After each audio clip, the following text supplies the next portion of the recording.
Welcome back to King of the Rockies qualifiers. I am Socraton, now taking over the reins from Askeladd and Beal, my partner today. Over on my my left is I'm not Yakkerton, only Yak, but just Yak. I can go Yakkerton for today too. Hello. We got the Yak and the Sheep guy here today. First up, we are going to be looking at TheMista and LaSh duking it out, and we've got the draft picks right here. To nobody's surprise, wow, mirrored bans here with China, Ruse, and Zushi saying no to that. Meanwhile, what do you make, Yak, looking at these drafts picks, what do you make of our choices here? Whoop. Well, I mean, LaSh and TheMista, it's the first game to cast. I mean, we're happy casters right now. Looking Yes, at looking at the draft, let's see. Yeah, TheMista definitely has some like aggro civs that, I mean, you know, there's Mongols for LaSh too. There's some civs that you can kind of put under pressure as well, but more so established kind of macro civs for LaSh. And TheMista, I don't know exactly how much Mista has been playing, but I feel like he's just going to be more kind of try to outplay the opponent, kind of aggro type situation. And like I said, I haven't watched the earlier series, but yeah, a lot of knights, even the non-knight civs like Japan, you can go fast cast knights. English and Lancaster are a little different, but definitely, you know, civs that you can put under pressure with Cav, and so we'll see exactly how the matchups go. But yeah, more macros for LaSh and a little more aggro civs for TheMista is my first impression. Yeah, I don't disagree with that. You know, you've got, you know, Japanese with the quicker castle, which maybe not the most aggressive, but both French civs there. Actually, technically all three French civs if you want to count the Knights Templar. At LaSh side though, Byzantines, I like that pick a lot. Malians has been a very good pick. HRE sneaking in there, and then Mongols, Ottomans, and I don't know if we'll see a Ubids or not. Yeah. I mean, it is kind of aggro civs for Mista, but LaSh has really good options, right? He has He really does. He has Ottomans. He has Mali. All of these civs kind of counter these knight civs, so if LaSh can kind of establish and be okay, you know, especially some of the spawn wise, and he could have a good position to defend both in terms of civ, and we'll see the maps as well. But in terms of civ matchups, I think LaSh has good options to defend against whatever TheMista is throwing at. It just kind of depends on how the game unfolds in the matchups. Yeah, as I look at it, I'm looking at Mongols and a Ubids as pretty good counters to any kind of French aggression. And going to Malians as being really good, and Byzantines might be a little tougher with like French knights, but still doable, still viable. I mean, it's still versatile, right? So Byzantines, you can do so much differently. So it depends on how LaSh plays them. But yeah, like you said, there's triple France, essentially, right? So you can Ottoman counter, you can a Ubid counter, you can HRE, Mali. So you have even if you go random, you know, don't even choose the matchups. LaSh has a good chance of getting good matchups just out of coin toss kind of situation. So I think draft LaSh should be happy about it. It just kind of depends on how. I mean, you're going against Mista, right? You don't know how warmed up he is, but kind of a question mark, yeah. And the first we're looking up, we're going to be starting off on Dry Arabia. It will be Malians into Lancaster, so we'll have to see the French and the counters to that later. But starting off, Malians into House Lancaster. I like Malians a lot on this map. I think they've been just a very solid choice in tournaments for a while. We got about 5 minutes on the clock before we dive in. If you're playing as TheMista, how are you countering what Malians want to do? Yeah, this is not a matchup that I'm very, very experienced with, especially House of Lancaster. English and House of Lancaster I stay away from as a player too much. But I mean, both civs are very good with passive booming, right? So the cow boom and the manners, right?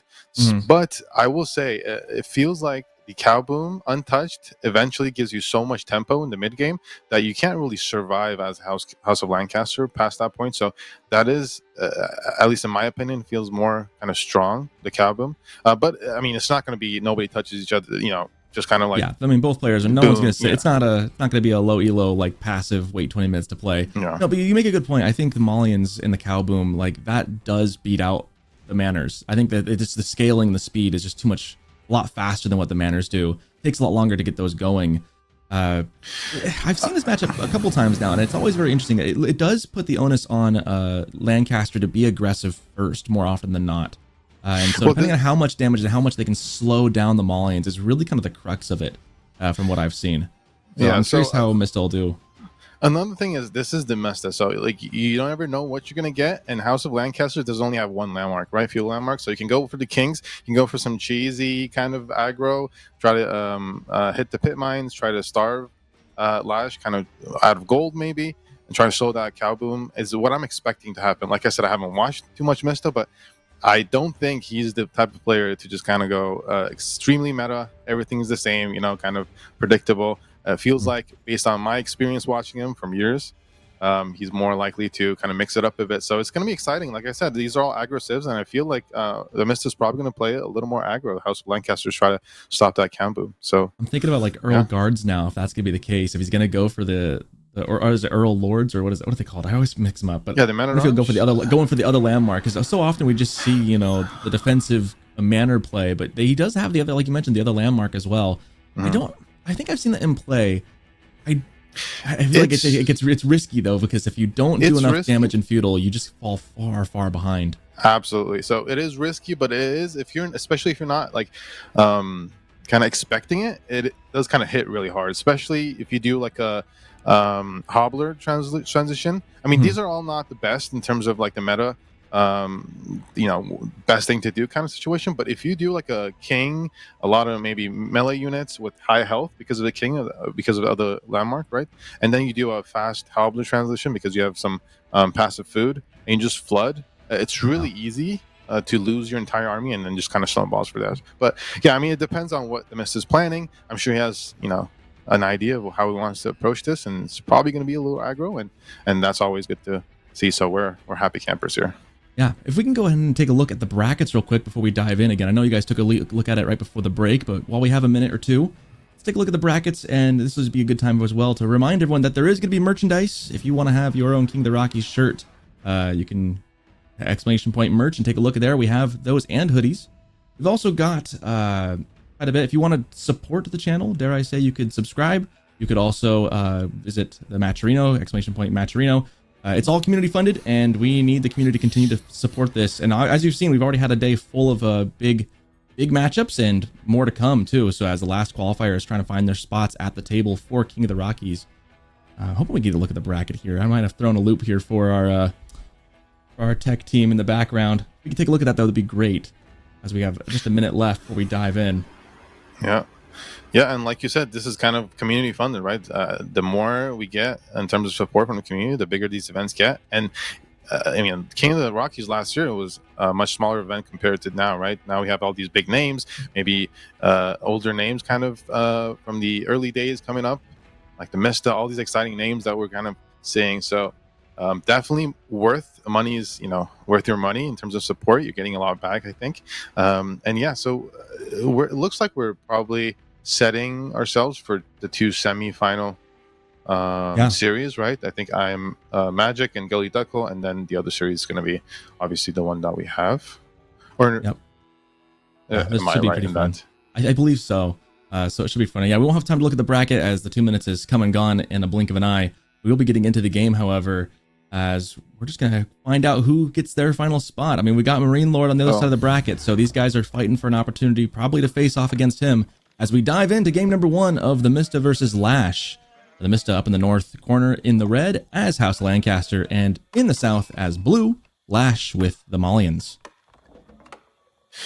Yeah, so let's kind of just in general look at the spawns a little bit. TheMista up top in the red. I mean, for gold, it's more important that the gold is a little more secure for LaSh at this point. So it's not too bad. He has 2 woodlines, kind of easily wallable for LaSh. And like we said, especially if TheMista is kind of going to aggro, his spawns are less important. But if he does go for the meta landmark, the castle landmark, he can protect both his gold and his stone behind his base. And that is kind of, when you play against House of Lancaster, that's kind of the worst thing you want to see. Back stone, back gold, and you can kind of easily protect it. So the House of Lancaster can do whatever he wants kind of situation. But yeah, LaSh doesn't have too bad of a spawn in terms of gold, right? Yeah, both players I think would be pretty happy with their spawns looking at this. I definitely agree that TheMista, if you wanted to boom with the manors, this is a perfect thing for TheMista. The tricky thing is, like we mentioned, how do you keep up with the cow boom? You just can't. You have to be aggressive against it or do something to slow it down. And I definitely agree that LaSh has got a pretty good looking spawn there. The only thing that concerns me is the gold is that second gold is kind of far away from him. His first gold's pretty close, but the second one is in the back corner, but a little more open back there. And with the two wood lines kind of more in the front, that could spell some disaster depending on how aggressive TheMista gets. But in the meantime, we see the sheep getting hauled back towards the base, and the players continue to work towards the next stage as we see this stone being gathered starting right now. Almost could have had a value mine. I almost wish he could have done that, but it's just far enough away not to quite get that. Yeah, I mean, he already has two back, resources. I don't know about value mines, a little too much for him, but it could always happen. But like you said, for gold for LaSh, I think this is not bad at all. You want that because, like I said, the wood lines are all forward. Which, I mean, if you're getting aggroed on, it's kind of difficult to have that pressure on your. Oh, and we see the Abbey of Kings, so we're not going to protect the back. Gold and stone. We're just going to go with the Abbey, pump out some kings, and go aggro. Just as we were expecting. You wouldn't expect anything else from TheMista.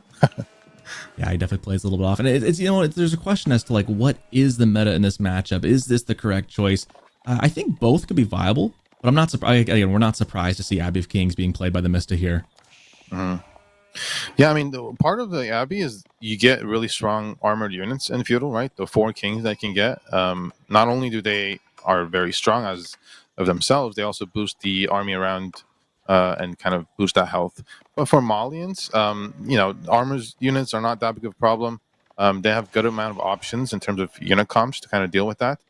It's just that the disruption of the cow boom, right? So, I mean, those 2 golds being behind an easily wallable base with those 3 forward wood lines is an advantage, definitely. And like you said, if he is able to defend and not take too much damage and slowly add in some cow boom, for example, then TheMista is just going to naturally fall behind, right? Yeah, I'm just worried about those wood lines a little bit because right now it looks really fine. Like he's going to be like the wood right next to his town center. That's great. My concern is in about 7 to 8 minutes from now, when that wood line gets pushed outside of the TC range, how easy it would be to aggress that right in the front. And LaSh is going to need a lot of wood. He'll have the food, he'll have the gold, but he's going to need wood to create the units he needs to defend it. And so I'm just thinking ahead, like that could be, I've seen matchups where they get aggressed with a forward wood and it looks like the perfect spawn and it ends up becoming kind of sour. So it's going to be, we're going to have a very aggressive feudal age on our hands here in about 2 seconds. Yeah, I mean, TheMista is not kind of doing full throttle aggro just right off the bat. He's still getting stone, right? He started getting stone in Dark Age. He's trying to get up some manners still. Set up that initial eco, trying to boost that feudal economy so he can actually have a strong push, strong aggro position. Like you said, the wood lines being forward is, a point of attack, definitely. But I still think the back 2, goals for 2 safe pit mines is huge. That's what you're trying to do as Malians, trying to protect that passive gold, right? Yeah, exactly. And again, the onus is on TheMista to be the aggressor. Like if LaSh can have an easy, if TheMista is not very aggressive here, then LaSh just gets away with it for free, easy. Like there's no harm, no foul. He just is gonna get his cows. As we see, already getting ready. He's got 2 on the field. The first pen coming up right now. So already under the way with the cow boom. We do have the barracks, so it will be a Donzo opening for LaSh to start. Sorry, not Donzo. He's going to go for, looks like that Musafati. Yeah. So exactly, because you have men-at-arms, right? Normally, for House of Lancaster, that initial king packs a big punch because it's a very strong men-at-arms unit right off the bat. But for Malians, like I said, they have so many units and kind of a unique counters to especially armored units in Feudal that LaSh just scouts out the Abbey of Kings and he kind of goes for the 2-3 maybe, Musafati warriors to protect and kind of, protect himself and go from there. And all the while he's doing 1 cow boom, right? 1 mill cow boom. So slowly building that eco and protecting his economy and playing it safe. Yeah, so far, I don't think TheMista has seen the Musafati, so he's going to go in there with the first one right now, trying to take a hit. Villager's going to be pulled back, and the Musafati in action. He should be coming in from the shadows. I wonder if he'll try and sneak up on him. Nope, just going to send straight through the open. And they do, I believe, outspeed, too. Yeah. I mean, Musafatis are very fast, so they're going to be able to outspeed. I don't even think that King might survive all the way back. It's just because Musafatis are so fast, and they have so much bonus damage against armored units, so that might be pretty bad for... I don't think he's going to make it halfway back home. He's already down to 1/3 of his health. The 3 chasing after him. He's going to probably die alone in the woods with no one but his scout to tell the tale. Trying to body block with a scout and get some chip damage, but just not enough. And archery range in response immediately put down by TheMista. And that's going to be the counter to these Musafati as the king does get slain. Yeah, it's and pretty good loss. That's a good open for LaSh here. Yeah, absolutely. I mean, he scouted the Abbey of King landmark, right? So he just has that. And for Mista, you kind of have to slowly, scout exactly what LaSh is making and kind of slowly, if you're going to attack, that's how you have to go about it, right? Because there's so many units that LaSh can kind of throw at you. It's from the barracks, it can be Donzos, it can be Musafati, depending on who you make. And so you have to kind of mass up a little bit. And Mista's kind of building out some of these manners to set up his economy before he's attacking. So LaSh can defend no problem. And LaSh is obviously going into javelins to try to counter out the Yaoman. It's kind of fun to see the manners pop up kind of more sporadically since he doesn't have the landmark to put them around. They're just kind of, spread around his TC instead, as he's already got the 3. Yeah, I mean, the manners are not going to be able to protect themselves as effectively, right? So with the other landmark, the manners are able to shoot back, kind of like a tower situation. But when you don't have that other landmark, the manners are a lot more exposed. So that's why I think TheMista is trying to protect him a little more, build him closer to TC, so he doesn't kind of lose him to units, especially like melee units like Musafati, and so I think that's the idea. At this point, I would say the opening has gone very well for LaSh at this point. He's, dealt with the first lord in his base. He's still got the cow boom going. He knows that his opponent is adding in, and it looks like, we're going to go for a 6-manner play here from TheMista. He's going to try and match the boom instead. So the aggression gets toned down really quick, and instead it's LaSh moving out with his Musafati, and did I see some javelin throwers ahead of them? I think I did. So he'll be looking to do some damage instead. Yeah, I mean, LaSh is not overcommitting to units. At this point, he's still making his cows. He's still building up his economy because you don't want to kind of a full aggro when the Mist is kind of building the manners, right? But he is putting on the pressure. A lot of vills on gold, and that's where LaSh is trying to pressure here. Javelin's trying to get his draw off on the villager. Will one go down or will it get safe? One last throw, just within an inch of its life. 2 HP in a dream. Yeah. And jabs are really good here because they just don't take any damage from the Yaoman. So TheMista is going into hobblers. So he can probably pump those up pretty quickly. And so if he has a good amount of them, it could be a problem. But right now, there's just so much army in terms of Musafatis. Yeah, it's kind of a hard defend for Mista, it feels like. Back and forth, cat and mouse. Musafati trying to get onto the lord there. Archers taking little pot shots at them. The javelins, only 2 of them have to back away with the hobbler on the field. It's a bit of a problem. Yeah, I mean, because LaSh is not making more units, this is kind of just to make it harder for Mista to do what he wants, right? LaSh doesn't really care about these units that much. Obviously, you don't want to lose them right away, but he's trying to get to castle, and both players are aging up at this point, but he's trying to get to castle with that cow boom, and so both players are aging up, King's College and the Fulani, of course, and we'll see what unit comps they go with. Mista's probably going some knights for some map control and relics, and we'll see what LaSh does. So yeah, if he does that, LaSh has an easy in for Donzos as he's already got the barracks built. So that wouldn't be too difficult of a transition for him. I think that's where he wants to go in the end anyways. I think you want to start mixing in Donzos eventually. King's College coming up, Grand Fulani, as no surprise to anybody. As it looks like both players content to age up. And at this point, I just feel like LaSh gets the slight edge. Yes, TheMista has a little bit more of military on the field. I just think long-term, LaSh's cow boom's going to look really good. There are 6 manners, so trying to keep pace. I imagine once he gets to castle, he'll probably add in the extra 3 and go full 9 to really try and keep up with the cow boom. But even then, I just feel like the cow boom just feels better in the long run. Absolutely. Yeah, no, I mean, especially in that castle tempo stage, right? So, I mean, TheMista is going to go into some cav with the hobblers and maybe some knights, but LaSh also has good options. I mean, he can flood Sofa, and also those unique units from King's College make it all the more likely that Mist is going to lead into some cav, and we do see the knight in Q. LaSh is able to defend his pit mine, no problem with those units that he saved, but yeah, immediately goes into Sofa. So both players playing into cav and trying to establish some, map control, play for the relics, and play from there. Now I see the Hobblars heading back, a little banged up, but they did some damage. Took out a couple of, looked like a couple of Musafati back at the base. No villagers have died in this excursion so far. Both players keeping their economies fully alive and going.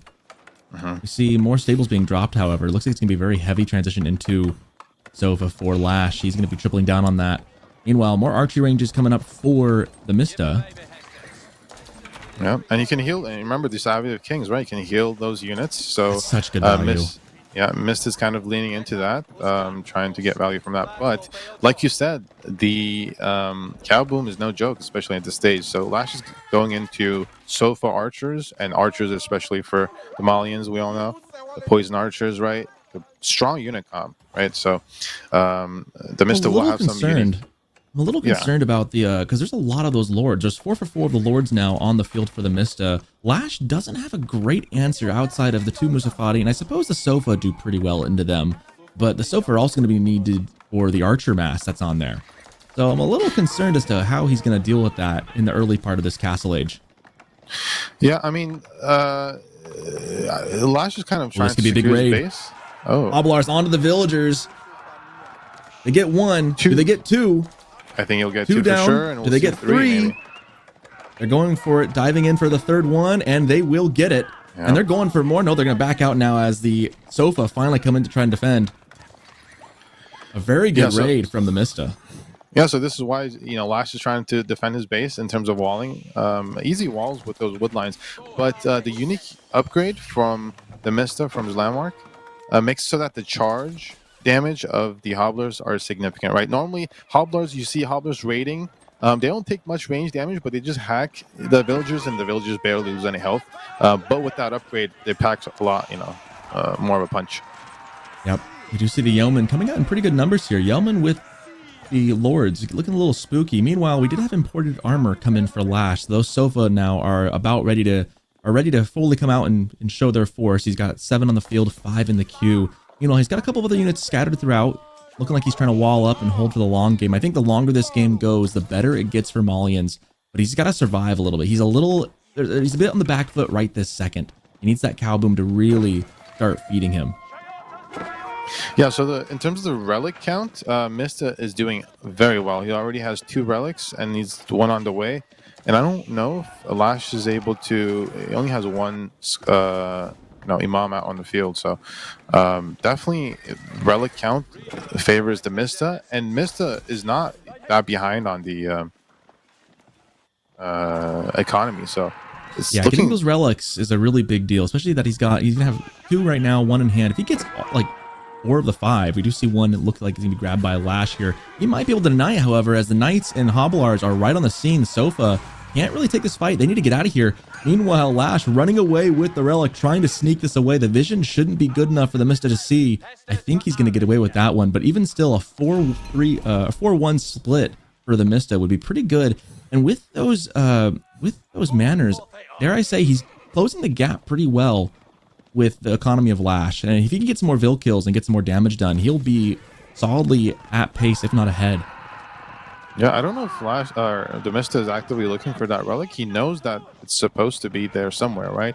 LaSh is kind of hiding out on the side. But yeah, TheMista, in terms of cav, TheMista has both upgrades for his hobblers and his knights. So those cav are really strong right now. And the passive income, both for the manners and the relics, are going to pack a punch. And a lot of raids, right, from both players. Oh, great raid. Oh, great raid from LaSh. He's getting 3 of his own back now. Tying up that number, maybe 4. Yeah, it gets +1 on that now. So a great choice to raid with those Sofa. And, you know, I don't love the choice to go into Sofa here as much, but I do love using them as a raiding unit to get in some damage while you can. He's going to pull back now that the Hoblars are back, but a good way to keep this game as equal as possible. LaSh doing a tit for tat and finding the exposed monk as well. That will probably go down. Oh, there it is. However, the Sofa's going to give his life as well. Oh, we got a knight in the base. Yeah, and sneaky. That's. I mean, I think he's gonna wait for that perfect moment of a small skirmish and send that knight, try to get some value out of that, right? And LaSh is going into his upgrades, his blacksmith upgrades, and the poison arrow. So those 24 archers, 5 in queue. That archer mass is gonna hit pretty hard. I love the choice to go poison arrows. Yeah, I do love the choice to go poison arrows, especially against some of these heavier units. That tick damage, that poison damage is just gonna tick up. Big fight. That was a misplay by LaSh, going into the jaws of death of TheMista. However, he's got his archers behind this. He needs those upgrades to kick in, though. He can't take this fight just yet. He needs another 10 seconds. Yeah, yeah. I mean, you know, you don't want that to happen, right? You're move commanding and your army gets caught off position. But he didn't take too many losses. You realize that pulled it back real quick. Yeah, that could have been real bad. And yeah, I mean, right now the situation is that although the economies are pretty similar, LaSh has that passive food, and Mista still needs to be out on the map for some food, so a little more vulnerable the Mista's villagers are. He does have the manners helping him with that a little bit as well. Obviously not as much as that, but we have a big fight in the middle as Hobbler's Knights and Sofa duking it out. Meanwhile, both archer masses in the back. There's a lot more yeomen than archers, but more coming in relief. However, the backline getting hit by the Sofa. Yeah, but the cav from the Mistas, especially the Knights, better. And remember, the 4 kings are kind of pumping up those HP numbers. So it's not just that they have unique upgrades. The health bars of those knights and cav just generally is a lot stronger. So it's kind of like a double advantage situation. And we do see Mista trying to break those walls, trying to get in cause some disruption.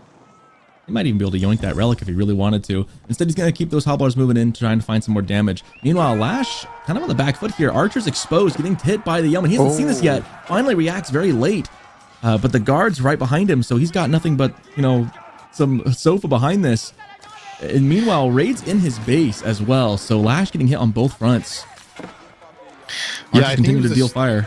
Distracted with those raids, and what's, you know, intended raids is not just to kill villagers, trying to distract your opponent, right? So a lot of those archers kind of got free hits. And the good thing, I guess, is that the Mista lost a lot of those. Oh, does he see it? Does he see it? Run. No, I think that's safe. Oh, that was close. There's safe. The thing about hobblers is, I mean, LaSh is also trying to counter raid. I that gold is pretty important. It's pretty good value. But the thing about hobblers is that they take, you know, barely any range damage, so they're really good. Kind of pester around in the back space. Oh, and pester they will as more villagers go down, just uncontested. Now the Sofa finally trying to catch up with them, but the hobblers are just faster. They can just, you know, hit and run. And that is exactly what they'll do. Meanwhile, a pretty sizable force in the middle for the Mista. So the map control feels like it's in his control right now, and it's LaSh on the back foot trying to stabilize, but he just can't seem to get these things out of his base. Meanwhile, trying to counter raid as well in the corner. Yeah, I mean, if the Mista gets some, you know, small walls, I think he's in a good position to try to put out the pressure. But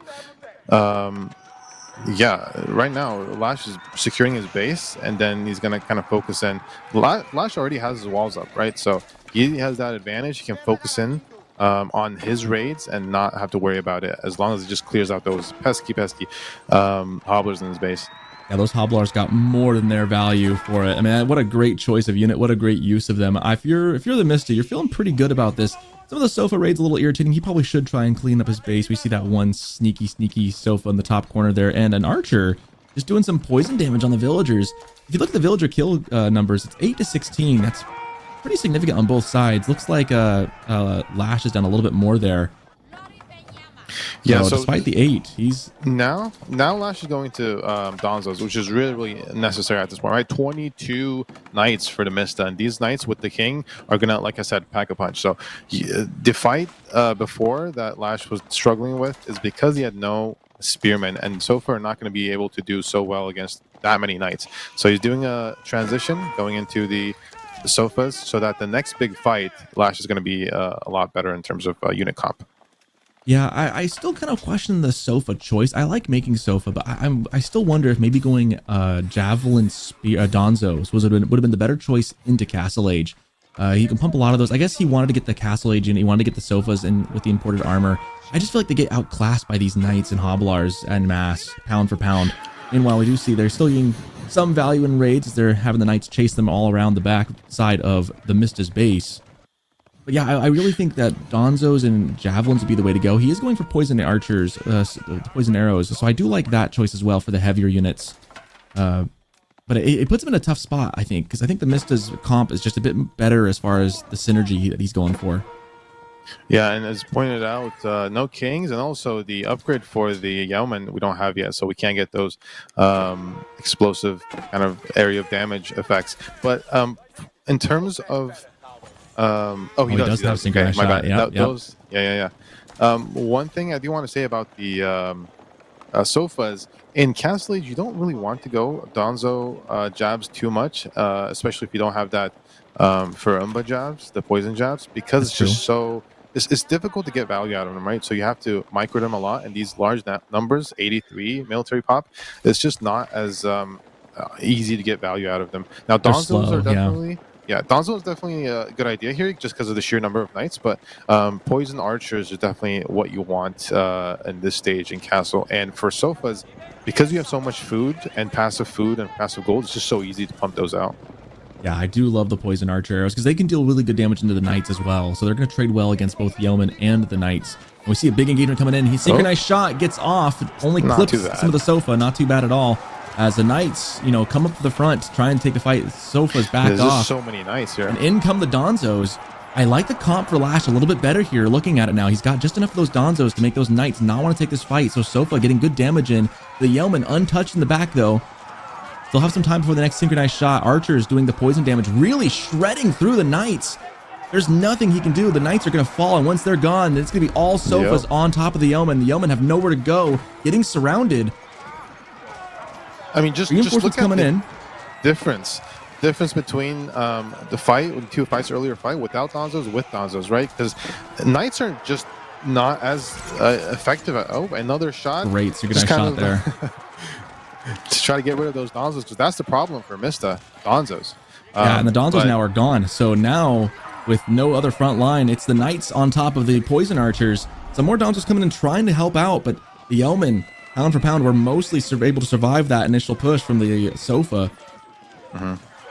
Yeah, the Mista kind of is doing okay in terms of he killed most of the Donzos, not more in Q, but LaSh is right now just pumping Sofa. He's full pumping Sofa, trying to get rid of that Yeoman mass, and then he might go into more Donzos than he is. So he's just making all of them. He probably wants to add a few more stables. I don't know if he has that upgrade in terms of military efficient tactics, right? Is that what it's called? Try to get that speed up, but yeah. In the end, both players Mista are coming out trying on to- top.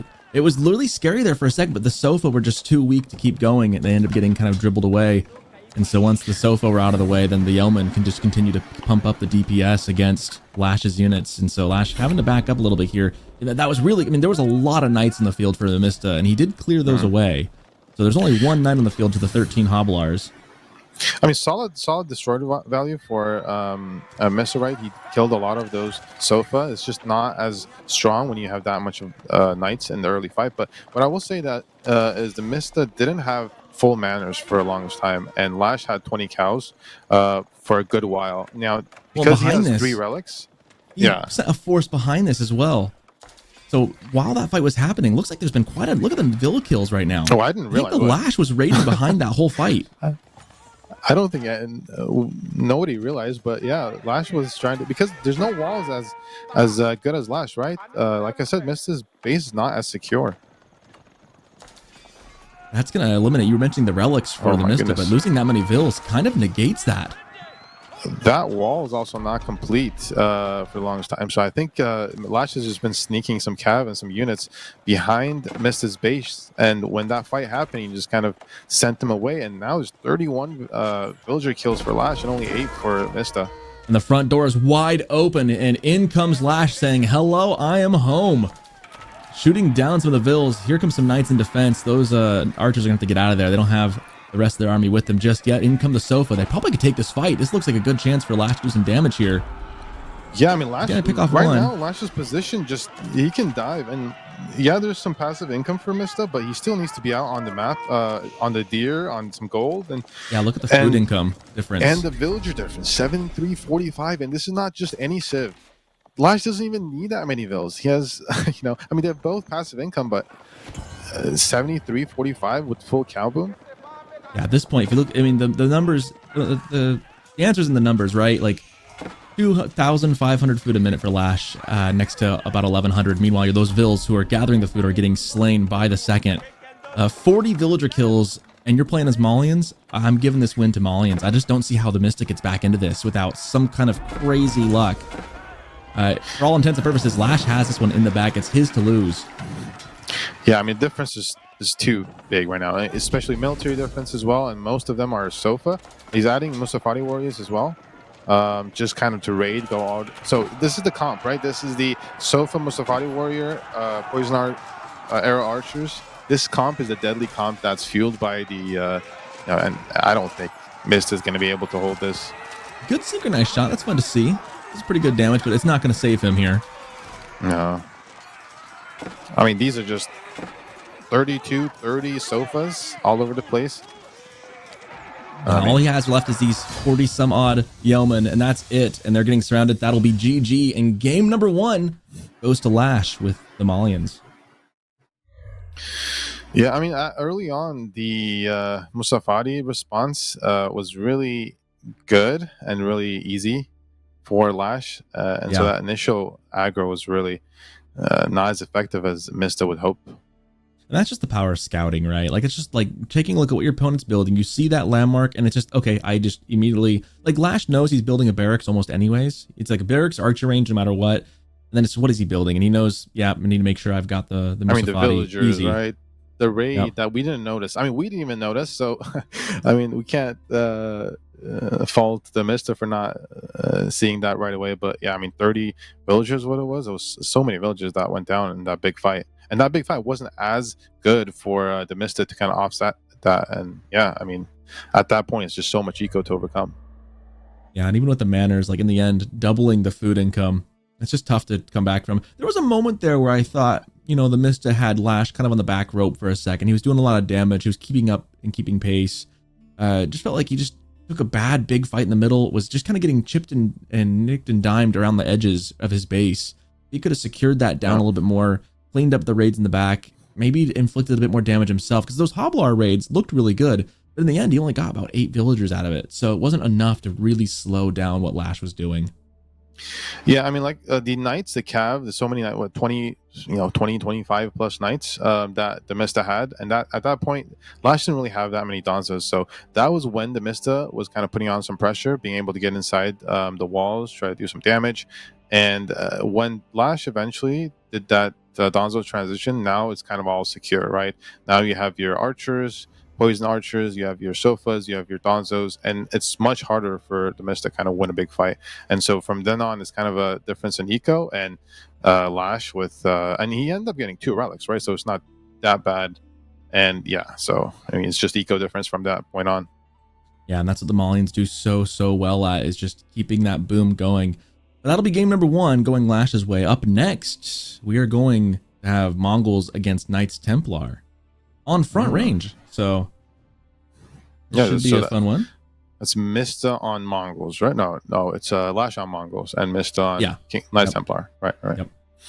Yeah, we'll see how that plays out. Yeah, I don't know how much experience or kind of planning Mista has with the Knights Templar, but Mongols is definitely, Dark Age Civ that you have to pay attention to. Those Mangudai can be really hard to deal with, so a lot of different things to pay attention to, but we'll see in terms of that matchup.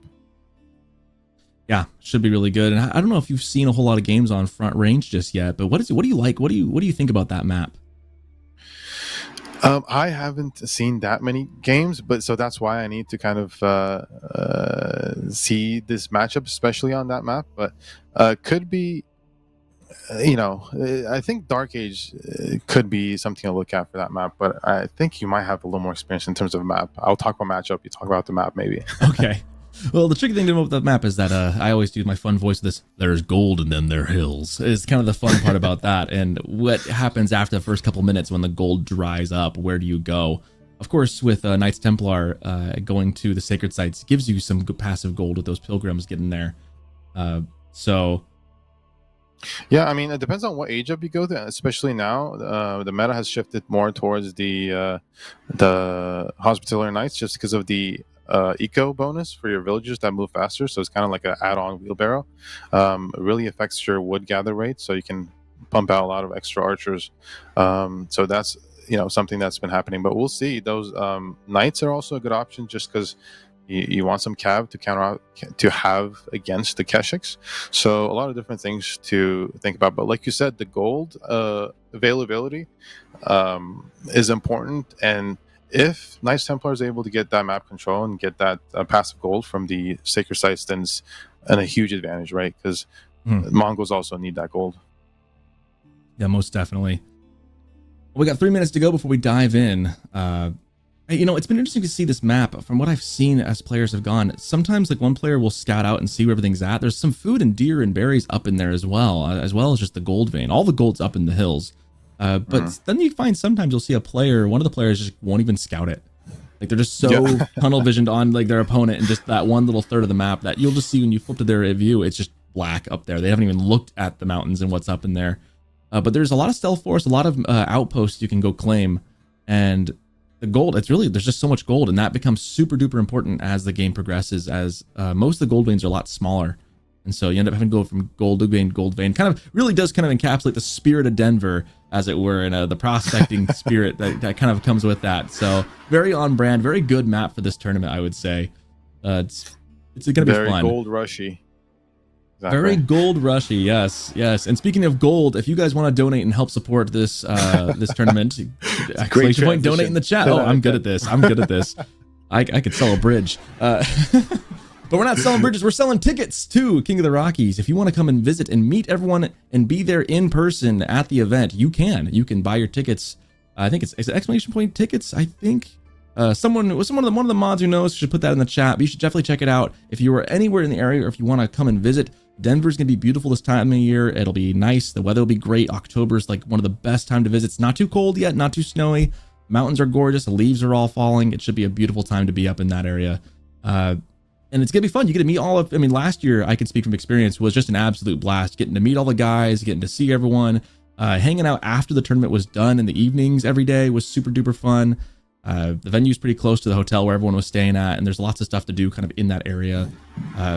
It's just an absolute blast. And if you're, while you're at the tournament too, it is like a gaming center too, and there's so many computers. You can buy a day pass if you want and literally just play games while you're watching live them do the same. So if you're in the area, or if you've been considering it and not sure if it would be worth it, if you think it'd be fun, met my expectations last year, and I'm super stoked to get back this year. Are you gonna make it out there for that, Yak? Hopefully. Fingers crossed. Okay, it'd be good to see you out there. Denver for me, it's been for work. I did a lot of driving through Denver, so I know. Okay. It's really, the air is really nice. It's kind of like a nice cold. I mean, it's not too cold, but I like kind of nice the colder dry environment. But I remember there's some like farms on the road, which was really interesting. I remember like there was like a peach farm and some, because all sorts of things. So I really like Colorado just in general. Very green and good time. And land, like you said, event might be my first. So. Yeah, there's something. I mean, having watched, observed, casted a number of S tier tournaments, I gotta say, being at the LAN was probably one of the most exciting things I've done in this scene, and that goes from some of the top things I've gotten to do for this game. But being at that LAN last year was just a highlight of not only my year, but of just my experience in AOE. And speaking of AoE, we're back. LaSh against TheMista in game number 2. LaSh up by 1. He's playing as the Mongols in the bottom left corner. And up in the northeast on the right side here, TheMista as red in the Knights Templar. So something to note, he's got 2 gold veins right next to each other. That's kind of handy. Very close. So now, as we see the map, because I kind of, in terms of names and maps, I'm not as good right now. But now I see the map, I'm a little more attuned to it. So like you said, the kind of resources are very in the middle, so it's going to be a lot more of an active feudal age, I would expect. And we don't I don't know if LaSh has some dark age plans. It doesn't look like it. It seems like it's just I mean, if you were to tower rush right on that, you'd have both gold secured. I would be considering it if I were LaSh, maybe doing something. I mean, it's a minute and a half in. He's building the barracks now. I think we will get a spear rush and some tower rush, and that's such a great spot too, with both those gold veins right there. There's nowhere to run but the hills. Yeah, thankfully it looks like TheMista will have enough to at least age up, but that could still be a real thorn in his side, because the next closest gold is all the way up on the north side of the map into the Rockies. Yeah, so he's also gonna, with that tower, he's also gonna deny that central sacred site. The only other sacred site that TheMista is able to send his pilgrim up to is far into the hills, and so that can be Yeah, so he's going to be able to deny both goals, and he's going to be able to deny that pilgrim, easy access pilgrim, right? So Mista, in terms of spawn, is not in the great. He's in a bit of a pickle, let's say. Yeah, this is not what you want to see. You don't want both of your teeny little 1600 golds in the same spot. That's going to feel kind of bad. TheMista is going to be aware of this, though. He knows who his opponent is playing as. He knows it's going to be Mongols, and he's got the gold all ready to age up. He's just very heavy on gold right now. Looks like he's trying to gear up as much as he can for now. And then I guess he'll just sit on that bag and use it as he goes. Yeah, I mean, what else can he do, right? He knows he's not going to have gold access at all for a good while at the beginning here. And especially after that tower goes up, and he's actually going for that wood line as well. So his thought process is he's going to deny the initial gold, and he's just going to put pressure on that other gold with the units. So yeah, like I said, the other thing is with that tower, he also secures indirectly some of that, some of those resources inside. Oh, we got the Principality of Antioch. You don't see that every day. No, you don't. Very interesting for TheMista. I don't know. Maybe he's just gonna. Yeah, I have not seen. I have no experience with this in terms of. I don't think I've ever even seen this played in a tournament in Age 1. Like it's what? Antioch of all things. I mean, I'm excited to see what TheMista has up his sleeve for this. What he wants to do with it. No, I mean, melee units get plus 10% damage. That's. And sure enough, there's going to be probably the mill right behind, not the mill, excuse me. There's going to be the military, the barracks coming up right behind it.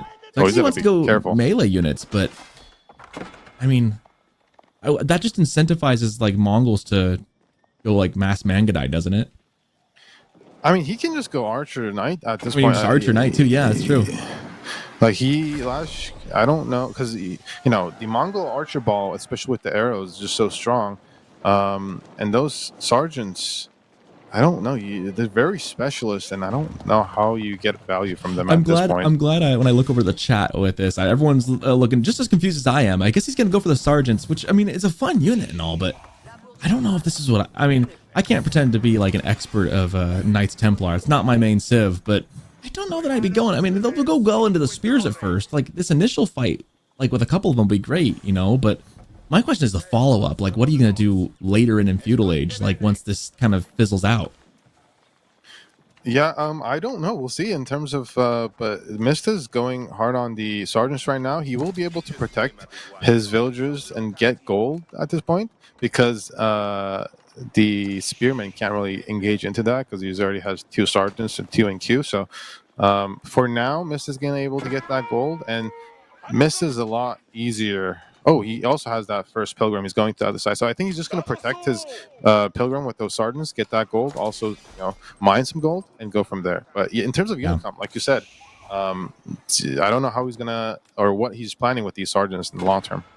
Yeah, short term, it does make sense. And you saw the spears up there as well from LaSh. He was expecting that pilgrim to come through. Right now, he's doing some chip damage on that villager, just being annoying and a little pesky. One of the sergeants coming to take care of him here. He might actually get a shot off. They do have that. Oh, that's dangerous. That they throw. Dangerous. Mongol Khan needs to get out of town before he overstays his welcome.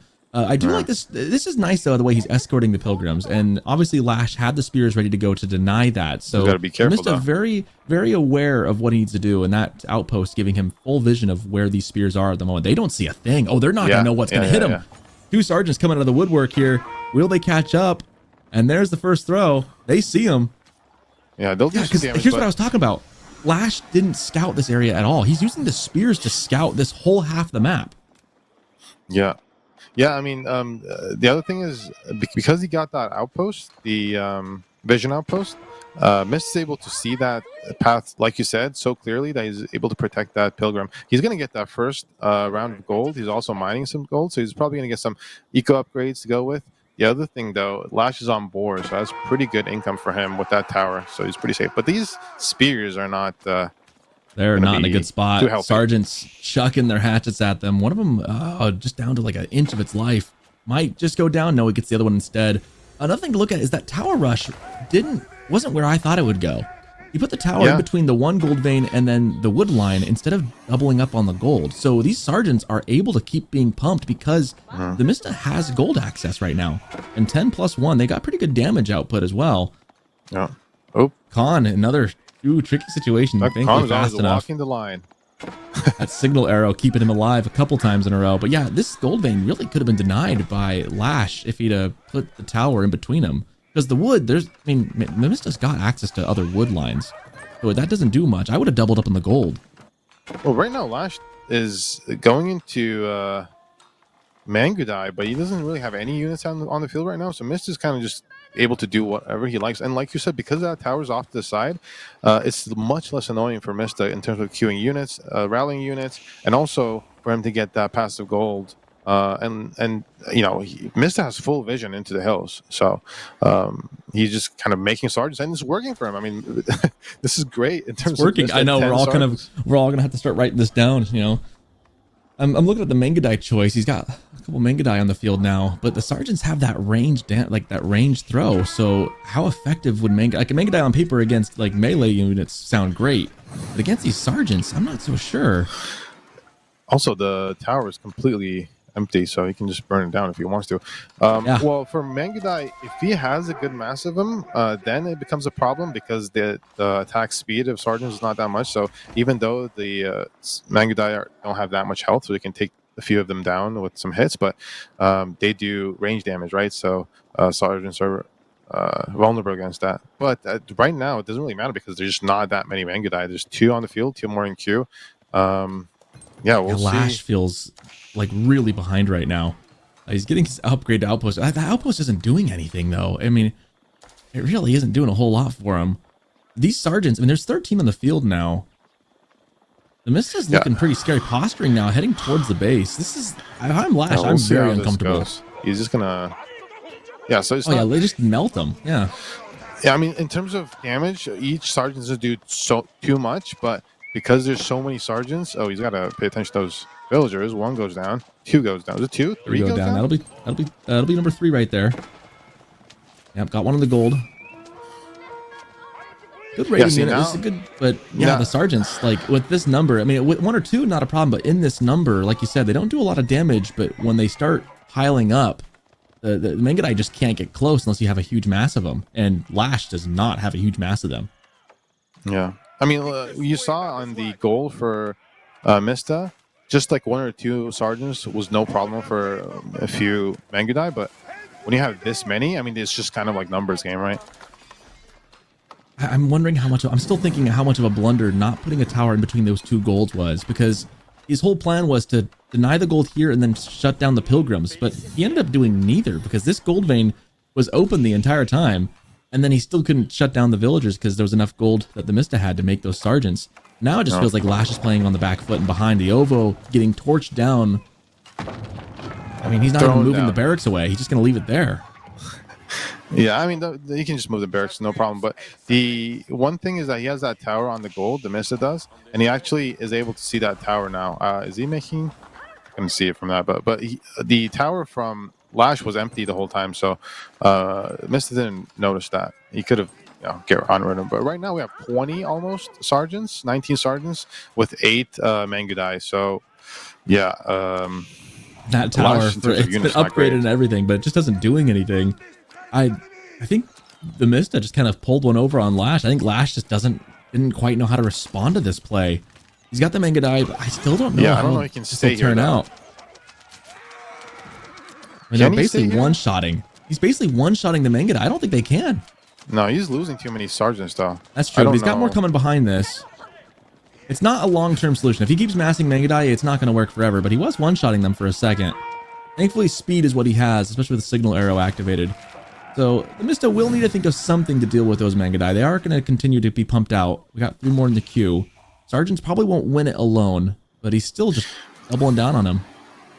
Yeah, I feel like if LaSh maybe, I mean, the first thing is the tower positioning, right? If he were to position in the front, it might be slightly better, like you said, to kind of box TheMista in his base a little bit more. And the other thing is maybe archers are the way to go here. I don't know. Maybe, I mean, the Mangudai is always good in terms of raiding unit, and he did get some value, 4 villager kills, right? But straight up fight, there's 15 sergeants, and yeah, it's tough. Like the Mangudai could kite them back a little bit. We saw they were kind of, picking away and doing good, but the sergeants had enough numbers. They were one-shotting the Mangudai. So it's not like you can just assume you're going to win with Mangudai. Like it feels like it's a lot closer of a fight, and you've got to really kite and be careful with them. Because in this number, And man, they are spooky. Well, for sergeants versus Mangudai, you need the numbers game, right? Because Mangudai don't have that range; it just have that mobility. So you have to use the low attack speed from the sergeants to kind of overwhelm them, but to get them out of position, kind of box them in, and that's kind of the situation. But right now, TheMista has been producing nonstop sergeants, so he's not in a position to lose his army to Mangudai, and he's macroing up the castle, right, with those units. He has 1,000 gold. The pilgrims, I don't think pilgrims have been killed at all, so he's just passive gold this whole time. Yeah, he's done a really good job of keeping those alive. Having that vision has really helped. The spears haven't really been able to do much. Mangudai looking for an attack. They're going to get one pilgrim for their effort there. And this is where they excel, right? He's just running through the base, wreaking havoc, and getting out of town before they take damage. Sergeants, this is where they kind of have a hard time. They just can't catch up. They probably win the fight head on. They just cannot catch up. Yeah, I mean, that's the situation for most units versus Mangudai, right? They can just kind of be annoying and attack and, run away before they get too much damage. And Mist is doing the right thing. He's just trying to wall up. The thing is, he doesn't have that much wood income, but he still just kind of wants to secure his base. Yeah, even just a little half wall to make them have to go around can help a little bit. And we do have Kingdom of Castile coming in. Sergeant's going to take away one or two of those Mangudai. See, that's that one shot. They've got just enough. Looks like, is that 10 it takes in one shot of Mangudai at this point? Yeah, and we get the bonus, right? Near sacred sites, it's kind of like having a what's it called? Yeah, Abbey of Kings kind of there to yeah. So that central sacred site is really important because it's right in between the two bases, and that's a lot of where the fights are going to go. And these Mangudai are behind. King of Castile is still. I mean, TheMista's had some very, I would say, off-meta choices with his age ups. It's been kind of fun to see what he's done with them, because you don't see Kingdom of Castile very often either. But that's what he's going to opt for, and he's going to try and play for the sacred site, I guess. Genitor's coming out, boy. Oh, but he's making. Oh my goodness. Okay, interesting. I mean, Genitors. Can we look at that unit again? Let's take a look at that. I want to take a look at what those do exactly. Because I assumed he was not. I don't think I've ever seen these. I assumed he wouldn't either, but. Do those work against Mangudai? I'm actually not so sure about that. They'll work, but not one. But they'll work. They're essentially jabs on horses. But I mean, that's a fun play. I guess that, I mean, if they're jabs on horses, I guess that works pretty well against Mangudai. You just never see them. I never have seen them used against me. Getting a great raid here with the Mangudai on the Vills. That's quite a bit of destruction, actually. Yeah, that's the only thing, right? LaSh has been able to get so much value out of these Mangudai. 15 villager kills. I mean, maybe some of them are pilgrims, but let's just say 10. At least villager kills. It's a huge difference. 47, 32 in terms of villager count. Yeah, they do counter those Mangudai. I mean, I guess Genitors. This is like the one time you would really use them here is just against Mangudai to chase them down, I suppose. How hilarious. Yeah, I mean, Genitors are not the best unit, but one situation that they're not bad, I suppose, is in this situation. I mean, this seems like a hard counter, yeah. Look at that. They just tickle them. Yeah. Yeah. The anti-Mangudai unit. That's hilarious. No wonder I haven't seen it. I just don't play. This is a match I haven't played myself a whole lot. That's so funny. I don't think many people go sergeants into Genitors. No. Like, this is not, even if you've played the anti-Mangudai unit. That's hilarious. I mean, it's working wonders for TheMista here, though. I mean, he's lost 15 vills, but he's still very much in this. He's down quite a good chunk of economy, however. He needs to be mindful. Thankfully, the pilgrims are really bolstering his gold income. So they also or LaSh. Yeah, they also heal, right? So the Sacred Set is going to act as the Qualifier for TheMista. He's going to be able to heal his units and provide that extra damage. LaSh has of course, mobile one. Oh, good reaction from LaSh seeing that army, because that's a lot of range units. That's a lot, and they're going to start with the ram. Okay, he's looking to maybe take that Qualifier down. He walks right past it. He puts it down, walks past it, and is not going to build it. Maybe he will go back to that. Meanwhile, moving out to the gold up in the hills. It is that time of the game where we're now 15 minutes in, and there is gold in them there hills. Gotta go out prospecting, is what the villagers are going to be going and doing now, as all the gold back in the base is dried up for TheMista. Yeah, the Mist is looking to put on some pressure while he has the comp advantage. And LaSh slowly is transitioning into men-at-arms and crossbows. So if he gets a massive M, then he has a good chance of holding. But right now, the military count, I mean, regardless, Mist has to do something, right? Because he lost so many villagers that he has to do some damage here. Yeah, exactly. And right now, TheMista has the advantage as far as military goes. So this is his time to strike. There is a window where if he doesn't do enough here, things can get kind of sour. Meanwhile, here come the military units for LaSh. I think so. I think you bring in those other the Genitors and just focus fire. Let the sergeants take care of the melee stuff up front. It seems like a win, even with the Kurultai. Yeah, the sergeants will do great versus men-at-arms, and then the Genitors just focus down the villagers repairing the Kurultai. Ram's on top of it, though. There's no real answer to the Ram. However, losing a lot of units. TheMista backing up a little bit. But he still has quite a bit of those Genitors just picking off what units that LaSh has. The military number is very much in his favor. Oh my goodness, there's more Velkos. LaSh has been so good with those raids. Yes, he has. This is kind of what happened in game 1, too, where he just got kind of behind TheMista. Genitors starting to fade out. The crossbow is doing really good damage. No, what is he doing? Against the sergeants. Normally it's a good fight, but because LaSh has perpetually those Kurultai buffs, it just eventually becomes not feasible to stay here. Yeah, the Kurultai really kind of making that lean in favor of LaSh. Well, now you're in a really, bad position for Mista. You're 16 villagers down, and you don't have any keeps or those landmark keeps things that you can have more pilgrims, so you can get more eco out of them. And you're just kind of pumping Genitors. Right now, your comp is still okay. It's great. Yeah, and you got the military numbers. You're just not using it very well right now. Like the Kurultai is just a thorn in his side. Yeah, the point of attack is really difficult for him, right? Because there's Kurultai buff. But he is slowly. I don't know what the crossbows is really interesting. I don't know why LaSh is going for crossbows. Maybe it's just kind of a high base damage. But Genitors are great versus crossbows too, right? So, men-at-arms, I understand. He's transitioning to Keshik now. Crossbow's just getting chewed to pieces. Keshik seemed like a good choice here, especially with the Kurultai buff.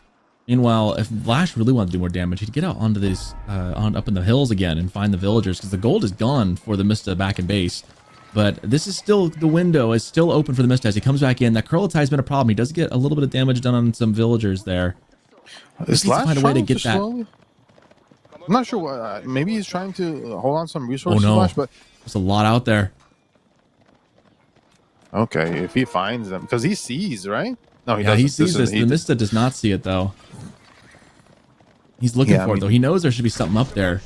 He only needs to get these outposts back. Sight. Yeah, he's gonna get that outpost vision sight, so he's gonna be able to see. So he can't. LaSh can't really sneak villagers anymore, as long as he has that outpost, right? Well, that outpost really not doing a lot for him. Actually, the tree's blocking a lot of it. Meanwhile, LaSh hiding his vills in the corner. But TheMista knows there should be something out there. That's why he's checking. TheMista's continuing to make Genitors and Sergeants. He's not changing any comps, and LaSh going for that Keshik transition. If he has a good amount of Keshiks, then it's okay. But right now, the military advantage is significant. Well, the gold, it's all about the gold. LaSh has like nothing in the bank. Meanwhile, TheMista's bringing about 1,000 a minute here. He's these raids are just so, and they're hemorrhaging villagers. That's been the difference this game. Not the fights, not the unit comps. Just villager difference. The raids. Yeah, and that's really what's keeping LaSh in this, is that he's been able to find the eco, and TheMista really hasn't done a lot of damage. And 20 villager kills, he's not even really too focused on it as home base. Only 3 kills the other way. So TheMista just hasn't found any lasting damage against LaSh. Yeah. Yeah, I mean, TheMista's doing that slow kind of. He was trying to attack that gold. Now he's still doing okay, but yeah, these Keshiks are now, especially under Kurultai, they're gonna clean. I mean, this is no fight that TheMista can take under here. No, it looks like the numbers are in his favor, but if you look at it, the numbers are just dripping down. The Keshik with the healing from the Kurultai plus the vampiric stuff that they do on their own attack, they just are gonna be able to tank that all day. The other thing is, LaSh has been so much better at denying resources outside, and TheMista hasn't been able to find those outside pocket resources, especially the gold, like you said, right? And right now, with this transition, now TheMista is forced into some spears, but I mean, already 9 Keshiks, 4 in Q, and these Keshiks are going to be able to push the advantage. Keep in mind that those spears do get plus 10% to their, is it their attack with the first age up that he got. So those, you know, that becomes a pretty nice choice into these melee Keshiks, damage, especially. right? Yeah, they get plus 10% melee damage. So that will be nice. The plus 3, the sergeants, the spearmen will get quite a bit of a buff as well. Yeah, because this age up is not, we're not used to it. We don't remember stuff like that. But yeah, gotta remember that. But hey, that's coming into play here. That spears are feel really good for the Mista. He needs to get these Genitors need to find the Vils, because there's not anything else to counter right now. They need to find the Vils. I don't think there's a possibility that Mist doesn't know that gold exists. Like you said, the scouting on this side is difficult. I don't know if he knows. Yeah, he just no hasn't idea. seen it. So that's why he's not checking that gold. And that's one thing I wish I could tell all the pro players, like, they gotta really scout this side. I've noticed that a lot of them have really failed to do so. And this map, there's so many hidden little nooks and crannies. You gotta really kind of be thorough through your scouting out here, especially with the stealth force. You might think that those towers give you all the adequate vision you need. They really don't. They help a lot, but they're not. It's not everything. Yeah, especially if they're surrounded by wood lines like that, right? Yeah. And the other thing is, I mean, there's obviously these Keshiks. Yeah, he's okay. At least Mist is aware. I was hoping he was gonna can't take that fight. Charge.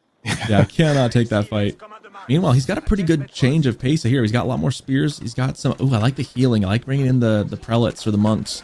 What are they called for Templars? Is it monks? I don't actually know. I assuming it's gonna be monk. Yep, it's monk. Okay, monk. There we go. Thank you, Cal. Bring in some healing. I actually like the choice to bring in some healing with the military. Yeah, I mean, the thing about Mista is his curl tie is stationary, right? It's just a sacred sites. Now, he is able to kind of secure those sacred sites. Wow, he has 5 relics. I did not notice that, yeah. That's good. So huge on a map where gold is so far from base.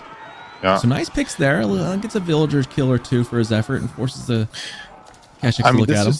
This just makes it so that the gold that Mist doesn't know is on the edge of the map is so, it's so heartbreaking to not know that, right? Because right now, if you had denied that gold, LaSh would have 0 gold, and he would have all the gold in the world with those relics. Yeah, there's so much there. He does still have quite a bit of gold, enough to keep this fight going. However, the curl tie is just within range to help keep these guys going, but the numbers very much in Mista's favor, and he outlasts the healing that the curl tie provides. I don't know you can fight here. It's just, I mean, it's a good fight normally. He's got crossbows behind this. If he could just get through this front line of Keshiks, he'd be okay, but that's a tall order. These Keshiks really tanky right here under the curl tie. Not the kind of fight you want to take. He does have the 3 monks in the front line helping his own mass. Sergeants and crossbows in the back just doing damage. Mangadai are going down. I mean, he's doing good. I mean, but it's 56, like 60 versus single-digit military numbers. He should be, mowing that down so fast. But yeah, because of the curl tie, he's able to hold a little bit. Now, LaSh is continuing with those raids in the back, so that's really good. 31 to 5. 46 villagers. Oh, the Mista really needs to just wall in and close things off. He's doing a good job of taking military, like the fights he's using with his military have been really good. The problem is he still has not done any real lasting damage. He's going to build another ram here, and I'm just kind of scratching my head going, well, the curl tie's just going to pack up and run. It's going to be really hard to corner it with a ram, like you gotta find a way. You gotta get those vills. One thing that the Mista, I think maybe he just feels like he doesn't have the resources to be able to do, kind of focus on, but at least 1 or 2 of those keeps would be huge, especially just one by sacred site, let's say. As far as sacred site, you can get it gold undercover and make so that it doesn't get decapped. Some raids with Gentors, but the thing is, Gentors are horrible raiders. You need a few of them at least. Yeah, villagers taking like 18 stabs to die. Yeah. Call them Caesar if you need to. You just get a pick or 2 from that. The good news is Mista's not making more Gentors, right? So he's aware that at this point they don't really have good value. Yeah, he's going crossbows behind this, which I like a lot. Crossbows, spears, and sergeants. More sergeants, which is okay right now. Sergeants they'll do some good damage, especially more spears and crossbows and sergeants. If you put the spears in the front line, let them soak up the Mangadai attacks. That'll be really good. Then the DPS starts really rocking for the Mista here. The tricky thing is he's just down a lot of eco, almost doubled the eco here. I mean, LaSh 75 vills to 46. Thankfully, all 5 relics in hand for the Mista are helping a ton He does have 9 monks as well, so he's going for the mass heal play here. A lot of rams. Ram Ranch is on the menu. He is about to just torch everything to the ground. Yeah, in both of these games, Mista has been playing very solid. The only problem is that he's losing villagers to raids. If he hadn't lost villagers so significantly, 36 villagers in total, then he would be in a really commanding position right now. He has 87 military pomp, 7 rams. Is that so? Yeah, 7 rams, which is 30 military. So that should be enough. This push can still be good. I don't know. If he can just get, he just needs lasting damage is all he needs. The Kurultai won't be able to sit around. It's so annoying to have to fight on there. He has so many military units though right now. Yeah, at this point the spears can do a lot here. There's only crossbows, not archers for LaSh. He's only got 6 archers in there. This looks like a pretty good fight. Villagers trying to take care of the rams, but meanwhile Sergeant's doing so much damage behind this. Mangudai dying the moment they reach the front line. The spears get on top of them. The signal arrow gets shot for the defense. Crossbows trying to get through the sergeants. The monks healing in the middle. Rams have gone all but down. Only 3 left. Now 2. Villagers doing a lot of good work here. The military numbers still super skewed for TheMista, but he hasn't done enough damages yet. More rams coming behind this. He's trying to wipe out what's left of the military. Villagers are going down now for LaSh, and that will do it. You just cannot stop the flood of red. And TheMista has tied this series 1-1. Mista says, I don't need vills. I'm just gonna go make units. Sergeants, and it works. Gentors, sergeants, OP. You heard it here first. Yeah, I was kind of trying to hope that Mista would throw down some keeps, but he doesn't need keeps. He doesn't need villagers. He just needs to attack. And it's not meta until it is, right? It's not the meta until suddenly it is, and maybe this is something we should be aware of. I mean, I don't know if it would always work, but I mean, against Mangudai especially, like Genitor's like, yeah, okay. Cool. The sergeants did a lot better than I thought they would as well. Although, to be fair, I still wonder if LaSh had just towered both of those golds at once, how much more effective his attack would have been. Because I think that really just let TheMista get just enough gold. Because it's so gold dependent, right? If TheMista doesn't have the gold, he can't make the sergeants, and nothing else works. If LaSh had stopped both gold veins and then focused on he wanted to focus on those pilgrims afterwards. If he denies the 2 gold veins, you don't have nearly as many sergeants, and then the pilgrims are much easier to pick off. And then TheMista has no recourse except going into the hills where he didn't scout to go find the gold in the corner. So man, that one choice just makes such a cascading effect. But in the end, TheMista trying to redefine the meta for us here with Knights Templar. Yeah, I mean, like you said, the early decisions from LaSh, I mean, obviously these are great players, so I'm sure they have decisions or reasons why that they do what they do. But like you said, if they towered the first gold, that double gold in the front, and then maybe made archers initially, I don't know, maybe this is just kind of my thing, but if you just make archers versus sergeants, get a good match with them, then maybe you can transition into Mangudai. But or just kind of make those Mangudai transition much faster, right? Then you can actually deny those pilgrims, be in a better position. But yeah, like you said, the one thing is that even with all the villager losses, if TheMista had found that or scouted that gold on the left side of the map, then it's all the more advantage, right? Yeah, TheMista really playing with like not ideal stuff going on. Thankfully, LaSh making a couple mistakes early to kind of keep him in this.